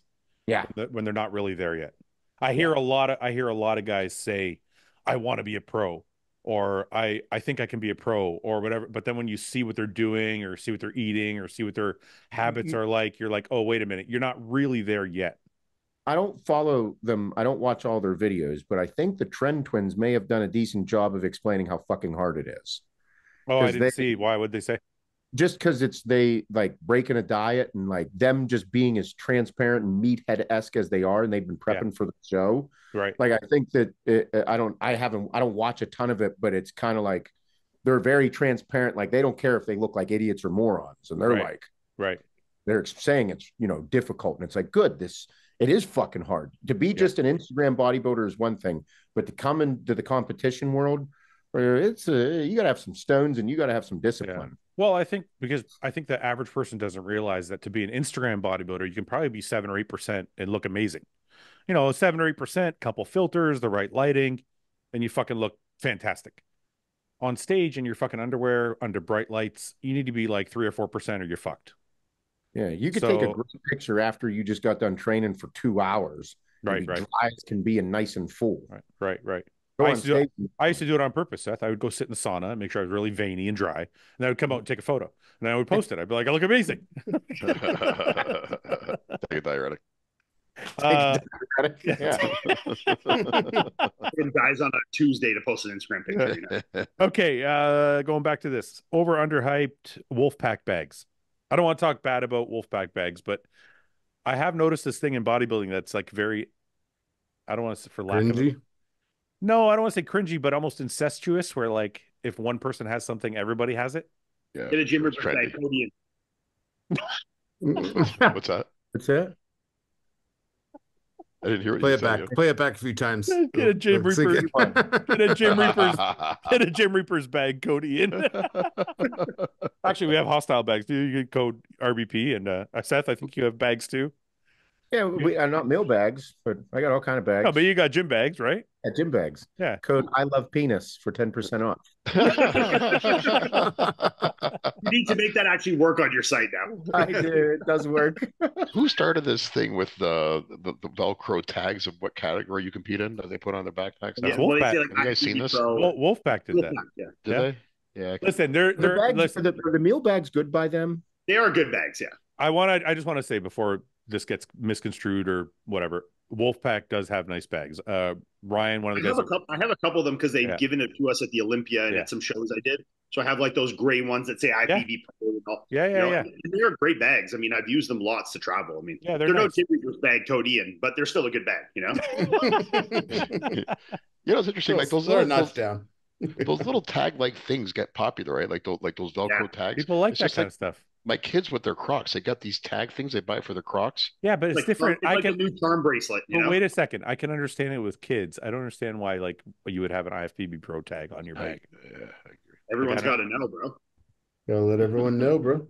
I guess. Okay. Over underhyped free bar squats. Don't even fucking say it, Ian. Overhyped. Or Mike. Over. Fuck you both. Overhyped? Free bar squats? Underhyped, especially nowadays. Yeah, I would say underhyped myself. Nowadays, underhyped. Have you ever seen those? Nowadays, I would agree with you, underhyped, but the exercise as a whole, in its generality over time, is definitely overhyped. Bullshit. Why? It's like it became like this thing where people thought like you had to barbell squat to build big legs, and that like doing a sissy like a hack squat or a Smith squat was like have to barbell inferior when it's not at all. It's very inferior. You don't have to barbell squat to get big legs, but it will get you big legs faster. I completely disagree. Isn't it the best lower body exercise? Yes. I made way more progress, and my legs were some of the best when I was. Use anecdotal evidence. I made the best progress anecdotal all day, and that's what else are we supposed to use? I made the best progress using squats. So what are we gonna say? My legs are bigger than yours. But when you say that, yes, they were. Not even close. Not even close.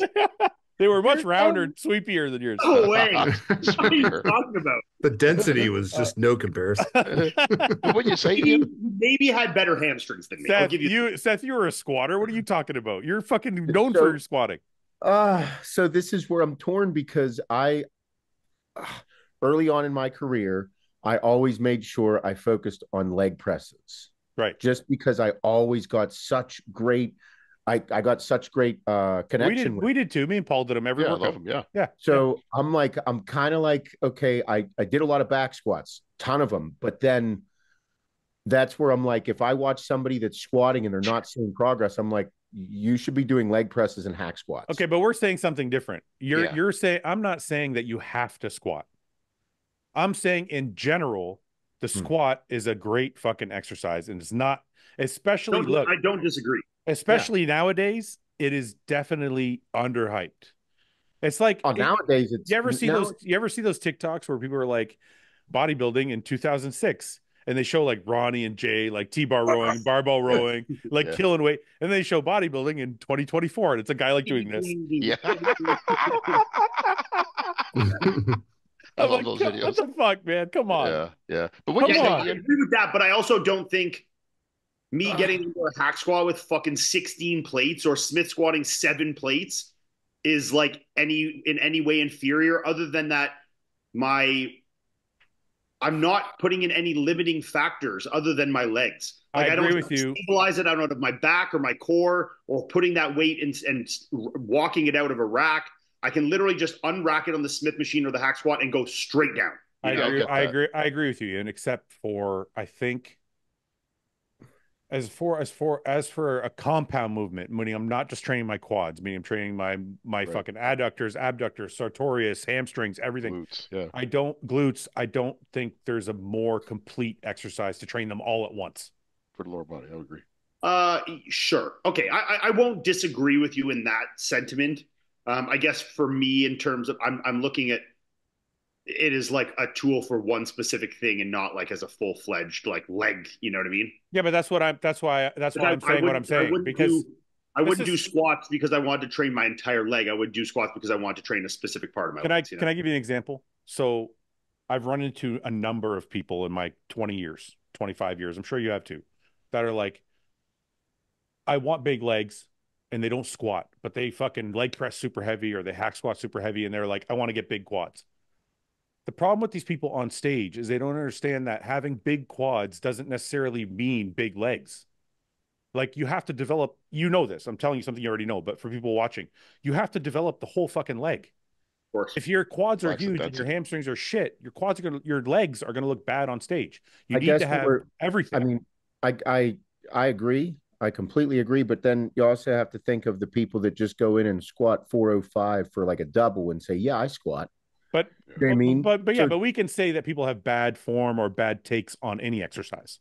So we're excluding those people. But that's why I would say it's overhyped for the fact that you see a lot of people do stuff like that and they're squatting. Yeah, so but that's like in the category of bodybuilding. I mean, I know where you're coming from, because guess what? You can look at a lot of competitors today and be like, you got no fucking ass, bro. You don't back squat. You do not do but you can also say that Ian started the whole trend of reverse band hack squatting, where people were putting 17 plates on a hack squat, but really doing like 100 pounds. So it's like, you're welcome. You're welcome.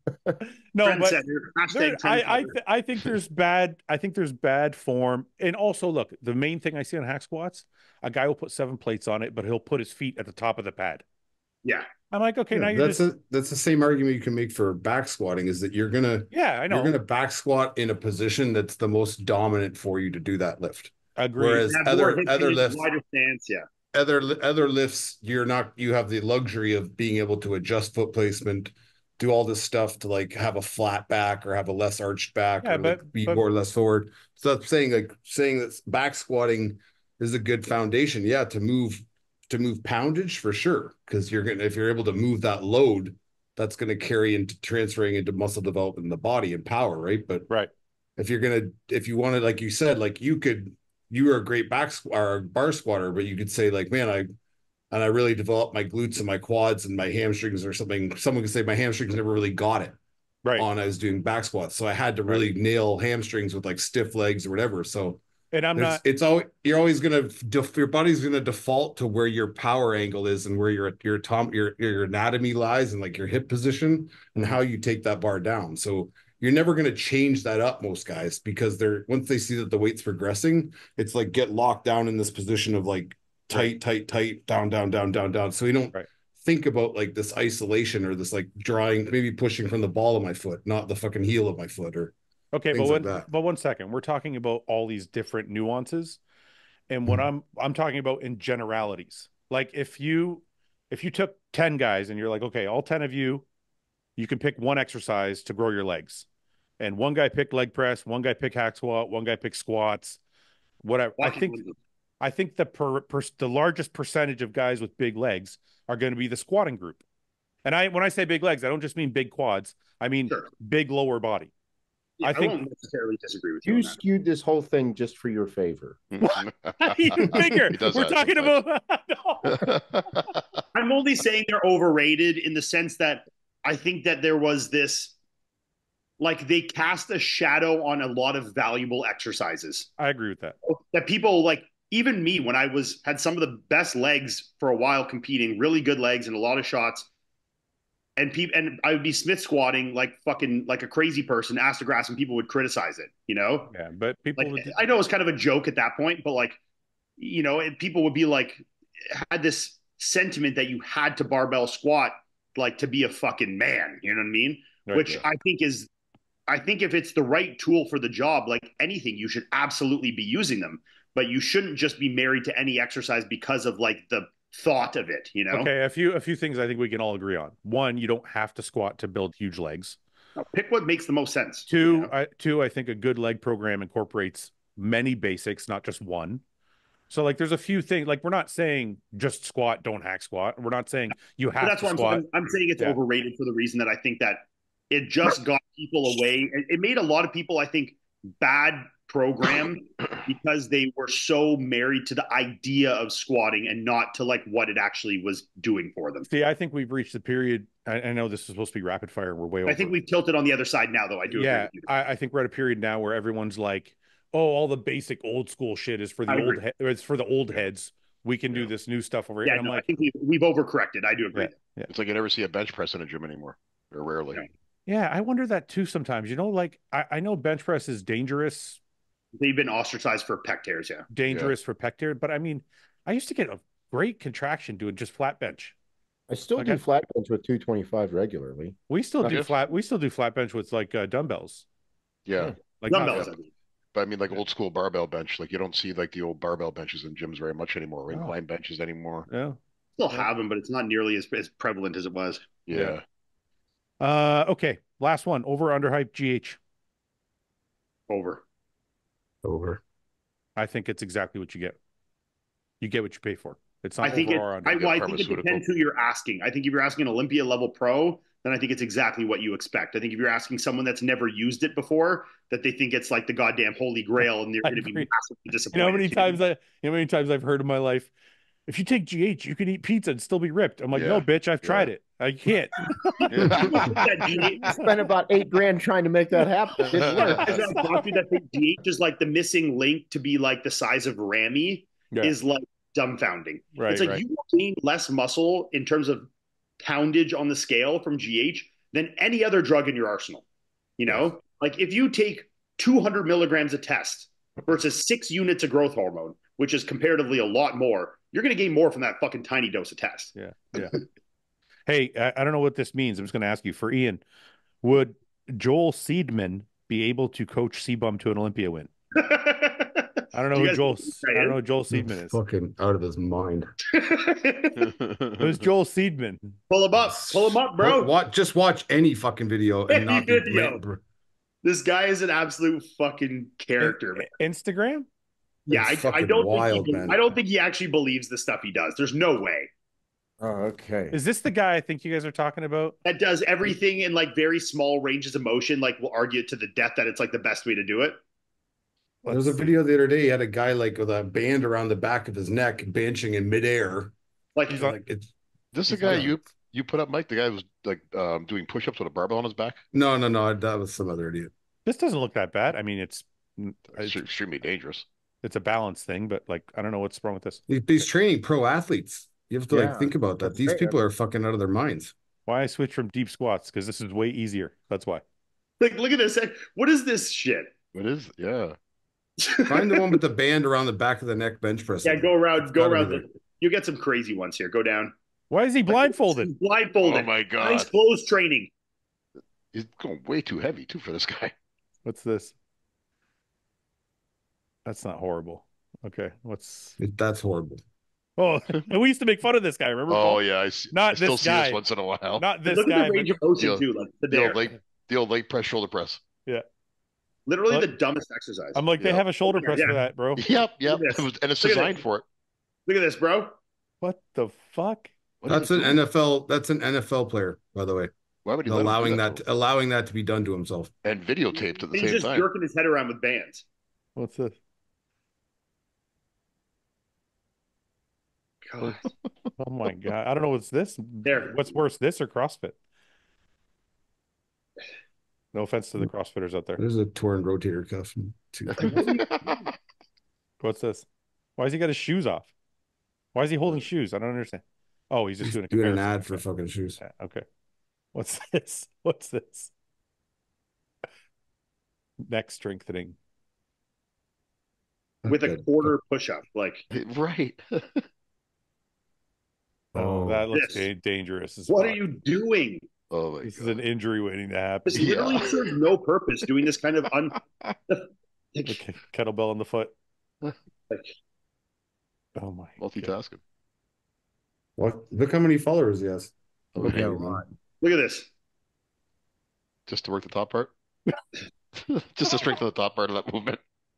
500,000. What the fuck? What?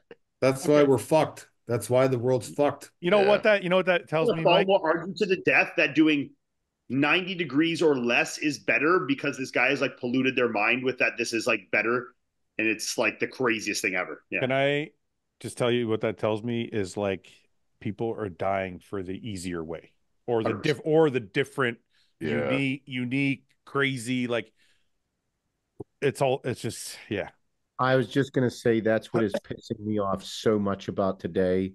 And that's I'm going to sound like the old school, like we all are, but it is fucking rampant. Everybody is searching for the most extreme, easy, whatever it could be, the newest fad or the most trendy, extreme thing I can do because it's going to be the greatest thing in the world. It's like, hey guys, we've been trying this for a while. It's down to fucking hard work, discipline, and really fucking easy, but it's hard to do. You should watch. There's a video of that Joel Seedman guy and Mike Israetel on Mark Bell's podcast. Oh my God! And, like they brought Joel Seedman on, and then they're like the opposite fucking. They brought Mike on, but like Mike was very good because he didn't really like debate him. He just asked them very good questions, and like. It was like the guy really had no defensive points. It's good to watch. It really makes him look as silly as he is, you know? Wow. Like he really only says, which you can't, I guess you can agree with in some aspects, that the 90 degrees makes sense if there was an injury in a certain range of motion and you're doing it as a rehabilitation purpose because there's, pain or an injury within a fuller range of motion. But if there's no injury or there's no reason to be doing a limited range of motion, it is absolutely not beneficial. Right. No shit, especially if you're a fucking NFL athlete. You got to be the most agile, full range of motion person possible. You got to be pushing from the most ridiculous positions. Like these guys are the easiest targets though, because pro athletes are such a cutthroat thing. It's like this guy's the next guy who gives me that level up. Do you know what I mean? So they bamboozle them with this like fuckery of like being on all fours on a bench and holding a neck fucking kettlebell around their neck. And these guys have the money to blow. Squats on a half post. Yeah, and they'll do anything. They'll do anything to like get that next contract or like think that they're getting ahead. Yeah. And they'll go to fucking guys like this who are just completely out of their mind. Like that's insanity. I'm so glad that I learned early on that it's just fucking ignorant work. That's all it is. Just ignorant fucking work. It's just monotony and fucking consistency over a massive period of time. I think, and people want to circumvent that by not having to do that period of time. Yeah. Wait a minute. Want to just like make it small. I think a lot of dedicate my life. I think a lot of athletes do get their dick really hard for like these silly, unstable exercises thinking that they have an additional benefit when they're actually not beneficial at all in many ways. Because they had to be athletic to do it. Yeah, so they're like, I must be more athletic now. All you're doing is making it harder and less beneficial, you know? Yeah. So like it feels difficult. So they're like, this is better. But it's like, well, actually squatting 800 pounds is probably harder than that. Like, you know, there's things that are more beneficial, and stability is key in terms of developing strength. Like it's putting yourself in these ridiculous, unstable motions are not beneficial, even for an athletic purpose in most aspects, you know? You could argue that things with like ankle and foot strength, sure. But if you're talking about like doing fucking Bosu ball squats and shit, like you're just wasting your squat. Like it's ridiculous, you know? You could argue that the more nuance that they're getting with this training for athletes, especially, and now bringing it into bodybuilding, if you looked like guys in the past, like say like a Reggie White who played in the NFL for like how many seasons, do you think that fucking guy did one thing like that in the off season or at any point? You know what he did? He played football. And he fucking worked his ass off, and he maybe squatted. He probably did some fucking bench press.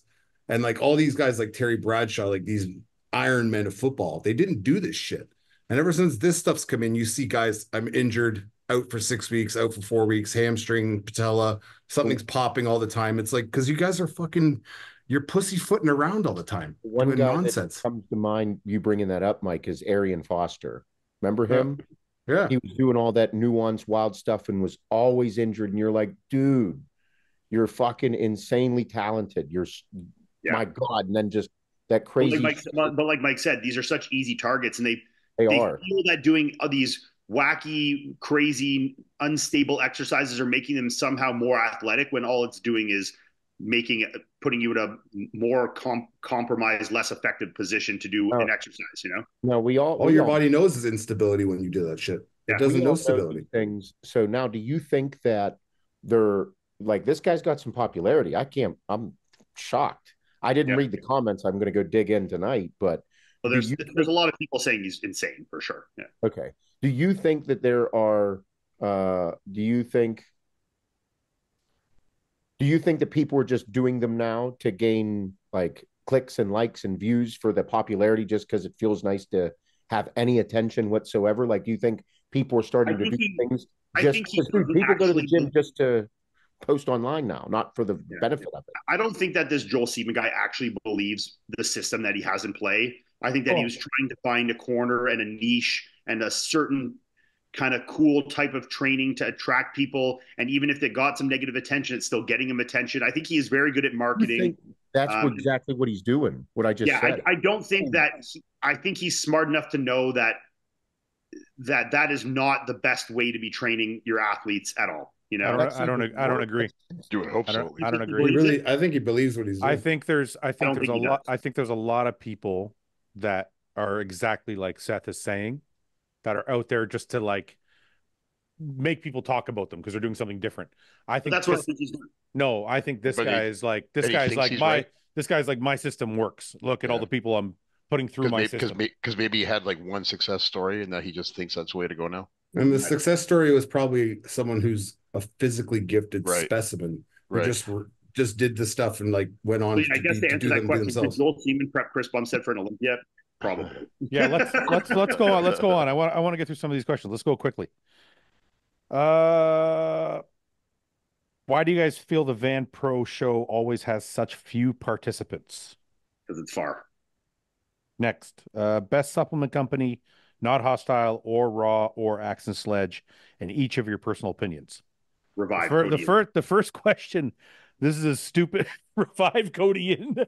They said Raw and Hostile. They didn't say Revive. The first comment is, this is a stupid question. Why would any company say another company is great?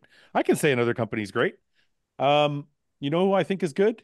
We didn't say Axe and Sledge. We can give him. No, he did say Axe and Sledge. He said all three of our companies that we're with. You know who I think is good?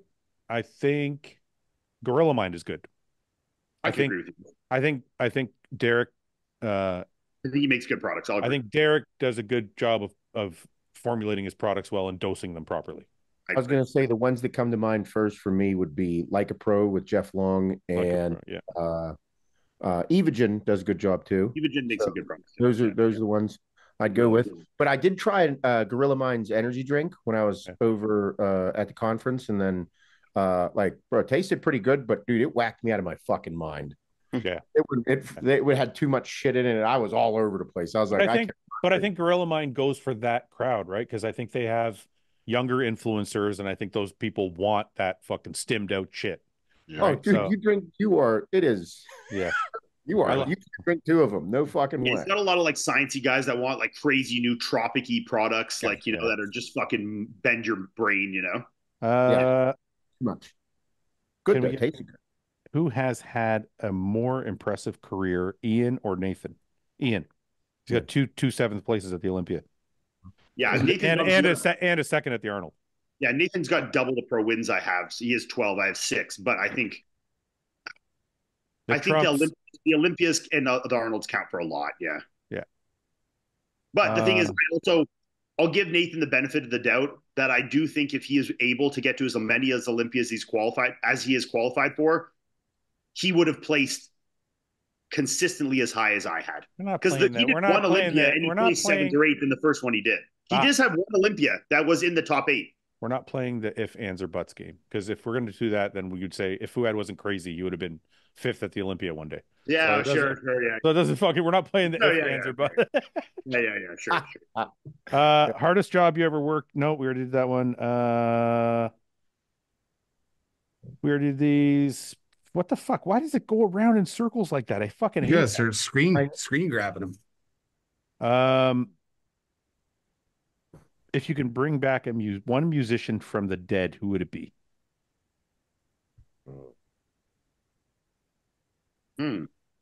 Jimmy.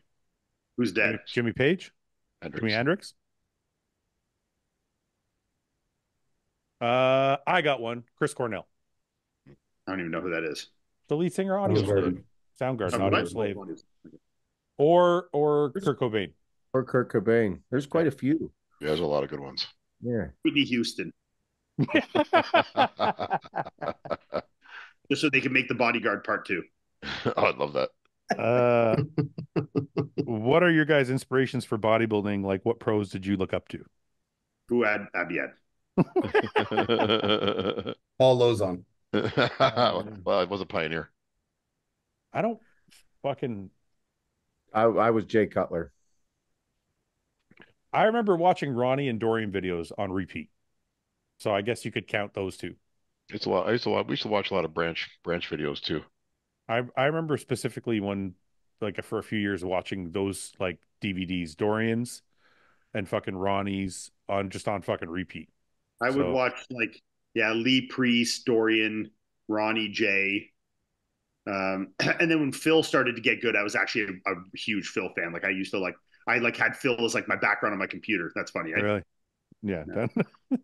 I'm not going to say anything. But funny how things have changed in my life, you know? How many fist fights have you been in, excluding work related? Wait, work related? Like bouncing? Like bouncing. Yeah, excluding bouncing. Yeah. Not too many. How many? 3, 5? Yeah, 10? somewhere in the 2 to 6 range. Paul? When I was younger, I fought a lot, and then I got my ass kicked, and I learned my lesson. I would say probably around 6 or 7. Seth? Yeah, excluding work related, because that's where bouncing. I was like free reign just to do whatever you want. But I didn't know you bounced. Yeah, in college. Yeah. Oh, okay. So how many excluding work? Dude, probably 3 or 4. Not many. Mike? Yeah, I'm not outside of bouncing and security work. I really haven't gotten in any fights. I think I'm somewhere around 5 too, like probably 3 to 5 outside of work. Yeah, because just getting like a couple punches, like that's what? I don't know. I don't know if I'd say like if you get yeah, like if I got out of my car and slapped the guy in his car, that doesn't count as a fight. No, that's not a fight. Although I've seen you do that a couple times.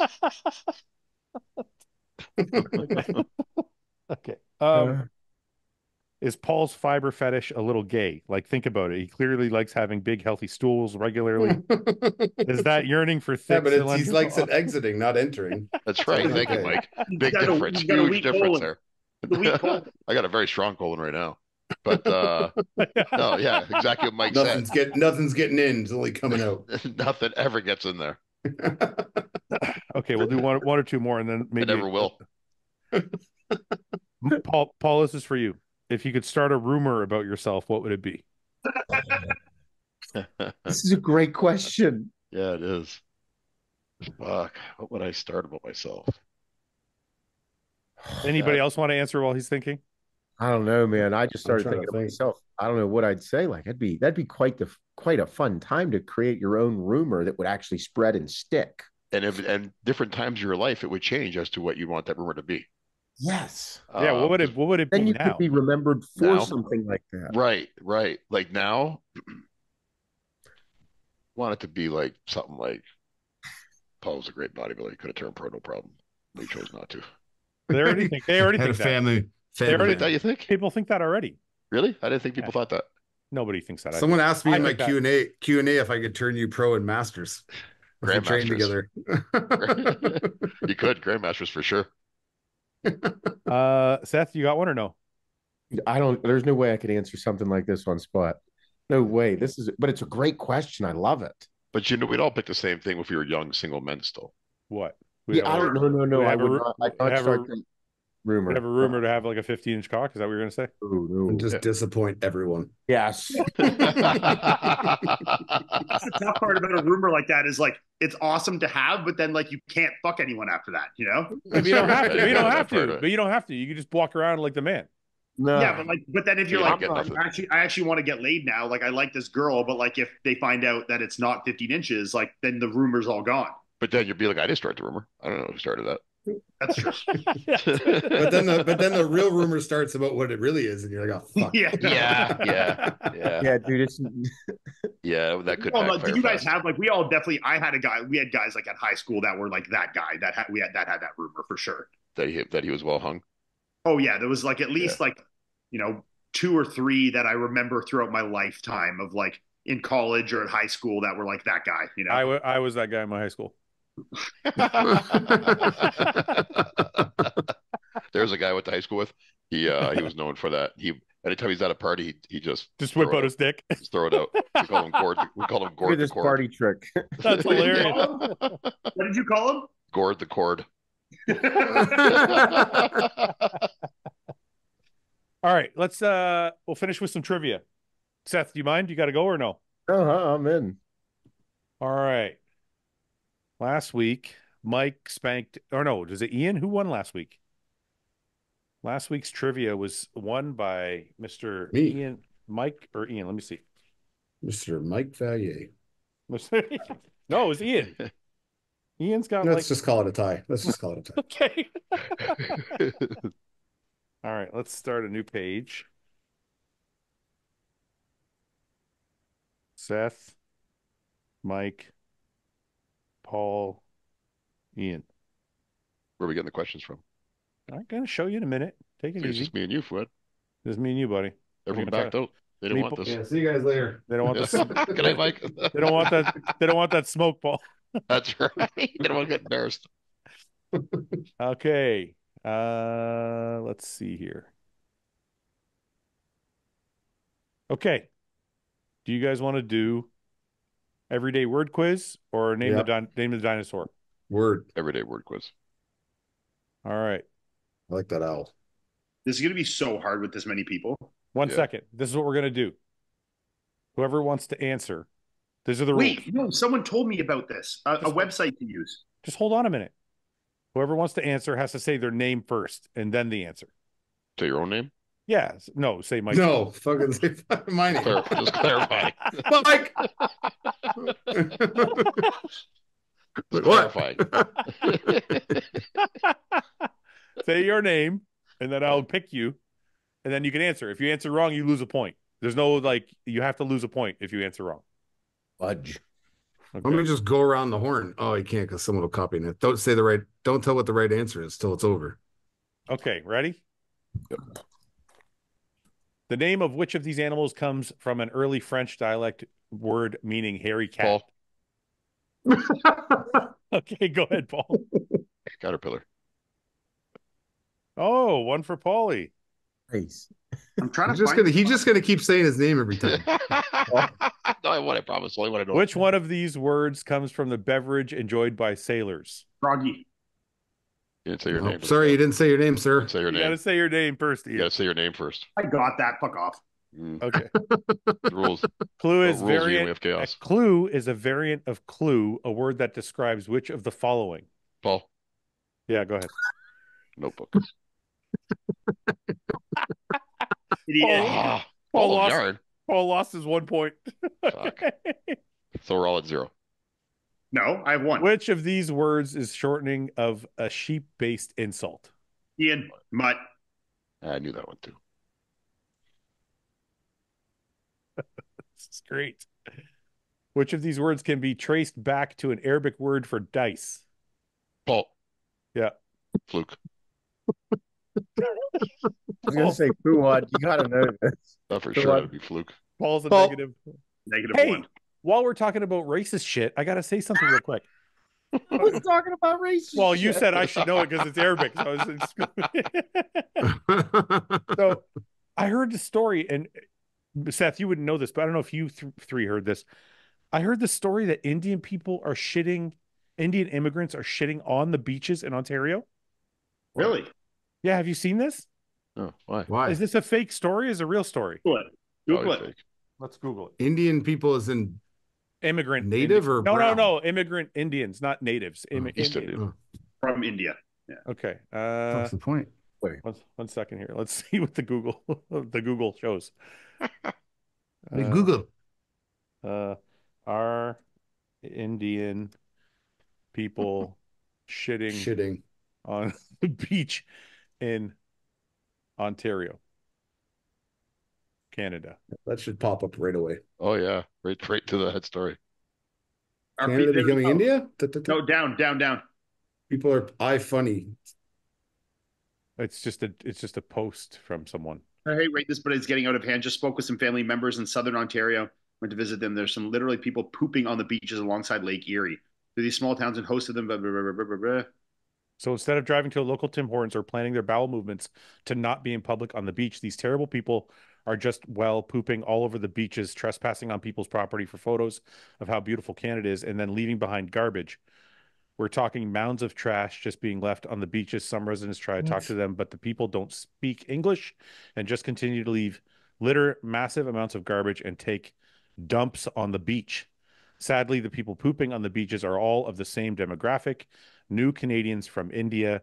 The fact that we have such a high demographic of Indian immigrants choosing Canada as their home means that we need to have provisions in place to teach people the difference in our culture, such as the importance of hygiene and other things we have that may not be the same in their country of origin. So I will Can we Google if it's normal to poop on a beach in India? Yeah, like I don't think that's cultural. I think that's anywhere. I don't think that's like a fucking. You're seeing a bunch of brown people and assuming they're all fucking from India. Yeah, pooping on a beach in India. Oh my god, it actually comes up. 1,200 people poop every day Whoa! on this beach in India. What the? What? Whoa, dude. We're onto something. This is a problem, actually. Yeah. It's going to be shit everywhere this summer, guys. There's only 4 toilet blocks for 25,000 people, explained to residents. What is when going it's on? Finally your turn, the day is almost over. What's a toilet block? What's a block of toilets? Just go in the water and fucking give her a floater.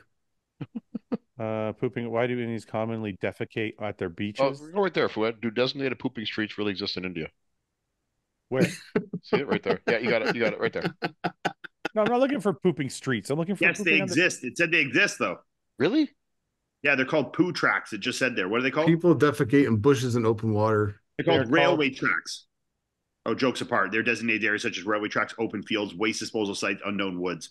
Wait a second. I'm sticking to the beach here thing. One second. One of the biggest problems in India is this. Look, that motherfucker's shitting on the beach right there. Oh, yeah. Damn. Yeah. Oh, railroad tracks. It's going to splash everywhere when the train goes goes going by. on at this? Look, the shit train's coming. It's just going to shoot it on everybody. It's loading. Fuck. What kind of fucking download speed you got here, bro? There you go. Oh man, that beach is looking rough. Yeah. Imagine what this smells like here. Oh, I couldn't imagine. All right. Anyway, That's a real problem. That fucking not made up. That's insane. Listen, Where did you hear it? How did I hear it? Yeah. I saw it on TikTok. He's like, I was at the beach taking a shit. I was at the beach taking a shit. Next to me, next to me was doing the same you thing. poop here too? I guess I'm from India. This is what we do. And he looked over and he said, "It looks like you have a weak colon." And it was He's like, fiber lice? Is that fiber lice? All right. Let's go back. Sorry, I just thought of that. I want to ask you guys if you heard about that. No. All right. Beach this weekend. The Jack in Jackpot originated from which of the following? Ian. Yeah. Mike. Deck of cards. I would say that. Yeah, I was going to say that too. Wait, this? Yeah. Okay. Wait, where's my points page? I'm trigger shy now. Yeah, because you're -1. Yeah. I know. I'm gonna start calling Paul's name just to see him answer wrong. Hypocrite comes from the ancient Greek word for which profession? Actor. Ian, go ahead. Actor. Do I get a half point for that? No. Nope. I said it. Which of these words comes from the Latin word for evil spell? Ian. Yeah. Magnetize. No. Oh, no, too late. No. First one. I was going to say fascinate right after. Yeah, I knew that was wrong. So what's the score here? It is 3. 4, I think. Ian has 3. Paul, you have -1. Mike and Seth are not on the board yet. Making a late Which run. word comes from the sounding of a bell reminding medieval Europeans to cover their fires at night? Curfew. Paul, curfew. Curfew, Paul, curfew.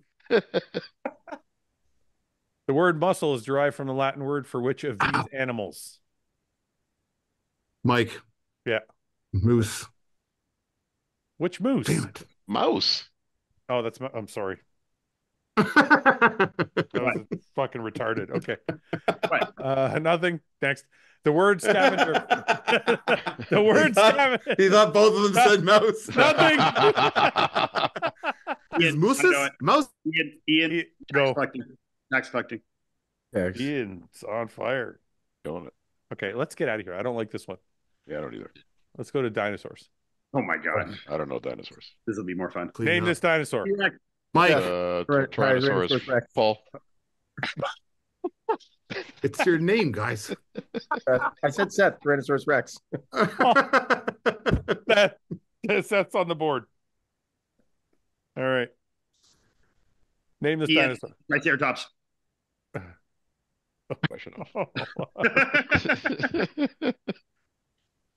Next. Thank God for Jurassic Park. Ian Stegosaurus. I don't like this guy.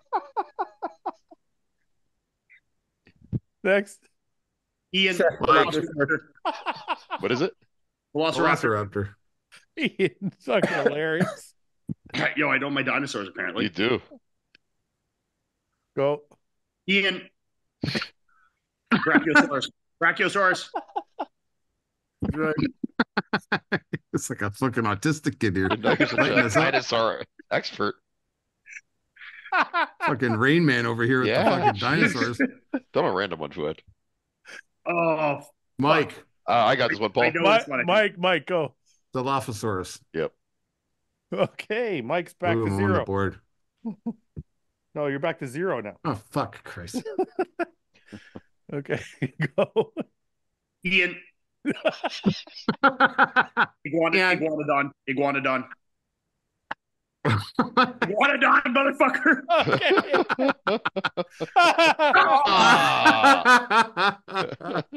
I thought it was too.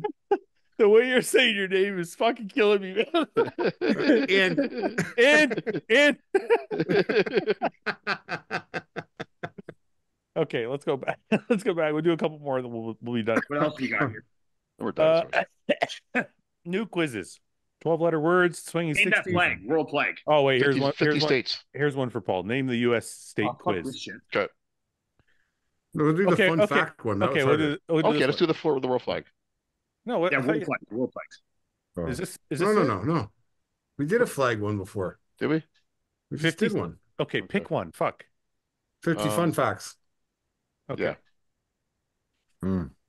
Hawaiians eat more of which of these foods per capita than any other state, consuming some Mike. 7. Bam. Mike, go ahead. Yeah, it's spam for sure. Really? Yeah. They love that shit. Wonder why. Delicious. What inventor came up with many of his ideas in his laboratory in Menlo Park, New Jersey? Mike. Yes. Thomas Edison. Holy Oh, fuck. Ooh, good one. Mike. Mike is coming on. Hot. Michigan was awarded its Upper Peninsula after conceding its claim on what town? Paul. Yes. Sault Ste. Marie. Oh, that's not even in Michigan. Paul. Oh. Which of these colonists found Rhode Island after being banished from the Massachusetts Bay Colony? Mike. Yes. Roger Williams. Holy fucking Nice. Mike. Mike. Is I went to school in Rhode Island. Mike has decided to get in the fucking game. Yeah. Wisconsin restaurants are legally prohibited from serving which of the following unless specifically requested? Mike. Mike, go ahead. High fructose corn syrup. Damn it. No. Damn it. Ah! Fuck. I knew it was one of those bottom two, but I just didn't know which one. I didn't want to say. With more than 120,000 served over the weekend at Churchill Downs, which cocktail is the official drink of the Kentucky Derby? Mike. Mike, go ahead. Moscow Mule. Nope. Mint julep. Fuck. I could tell you guessed on that one. Yeah, I guess. Seth, you should have got in there. I tried to. Which of these mountains, the tallest in the state of Washington, is sometimes referred to by its Native American name, Mount Tacoma? Ian. Yes, Ian. Mount McKinley. No. Oh. Ian's got points to spare, though. Done. Bleeding my dinosaur points. Ohio is the Buckeye state. What is a Mike. Buckeye? Mike, go ahead. Insect. No. What? Mike, you're What? back What the to zero. fuck did they put in their helmet then? You're back to 0. Wow. That's bullshit. Which of these holidays began in Nebraska as a way to help settlers? Ian. Ian, go ahead. Arbor Day. Yeah, I was going process of elimination on that. That was the only one. I did too. I didn't know that was the answer, but the others didn't make sense to me. Maryland lawyer Francis Scott Key wrote the Star Spangled Banner after witnessing which fort successfully defend Baltimore from the British? I know Paul. it. Paul, go ahead. Fort McHenry. Oh, Damn it. I was going to guess that. That was just at me. all right. We got 3 minutes to go. Pick John, another category. Pick another category? Okay. Yeah. Pick one here. Guess Let's by go. U.S. state and its neighbors. Are you an idiot? Are you an idiom savant? How Yeah. about guess the movie? Okay. You guys are going to die there. Oh, Mike's going to kill it. Prepare to lose, boys.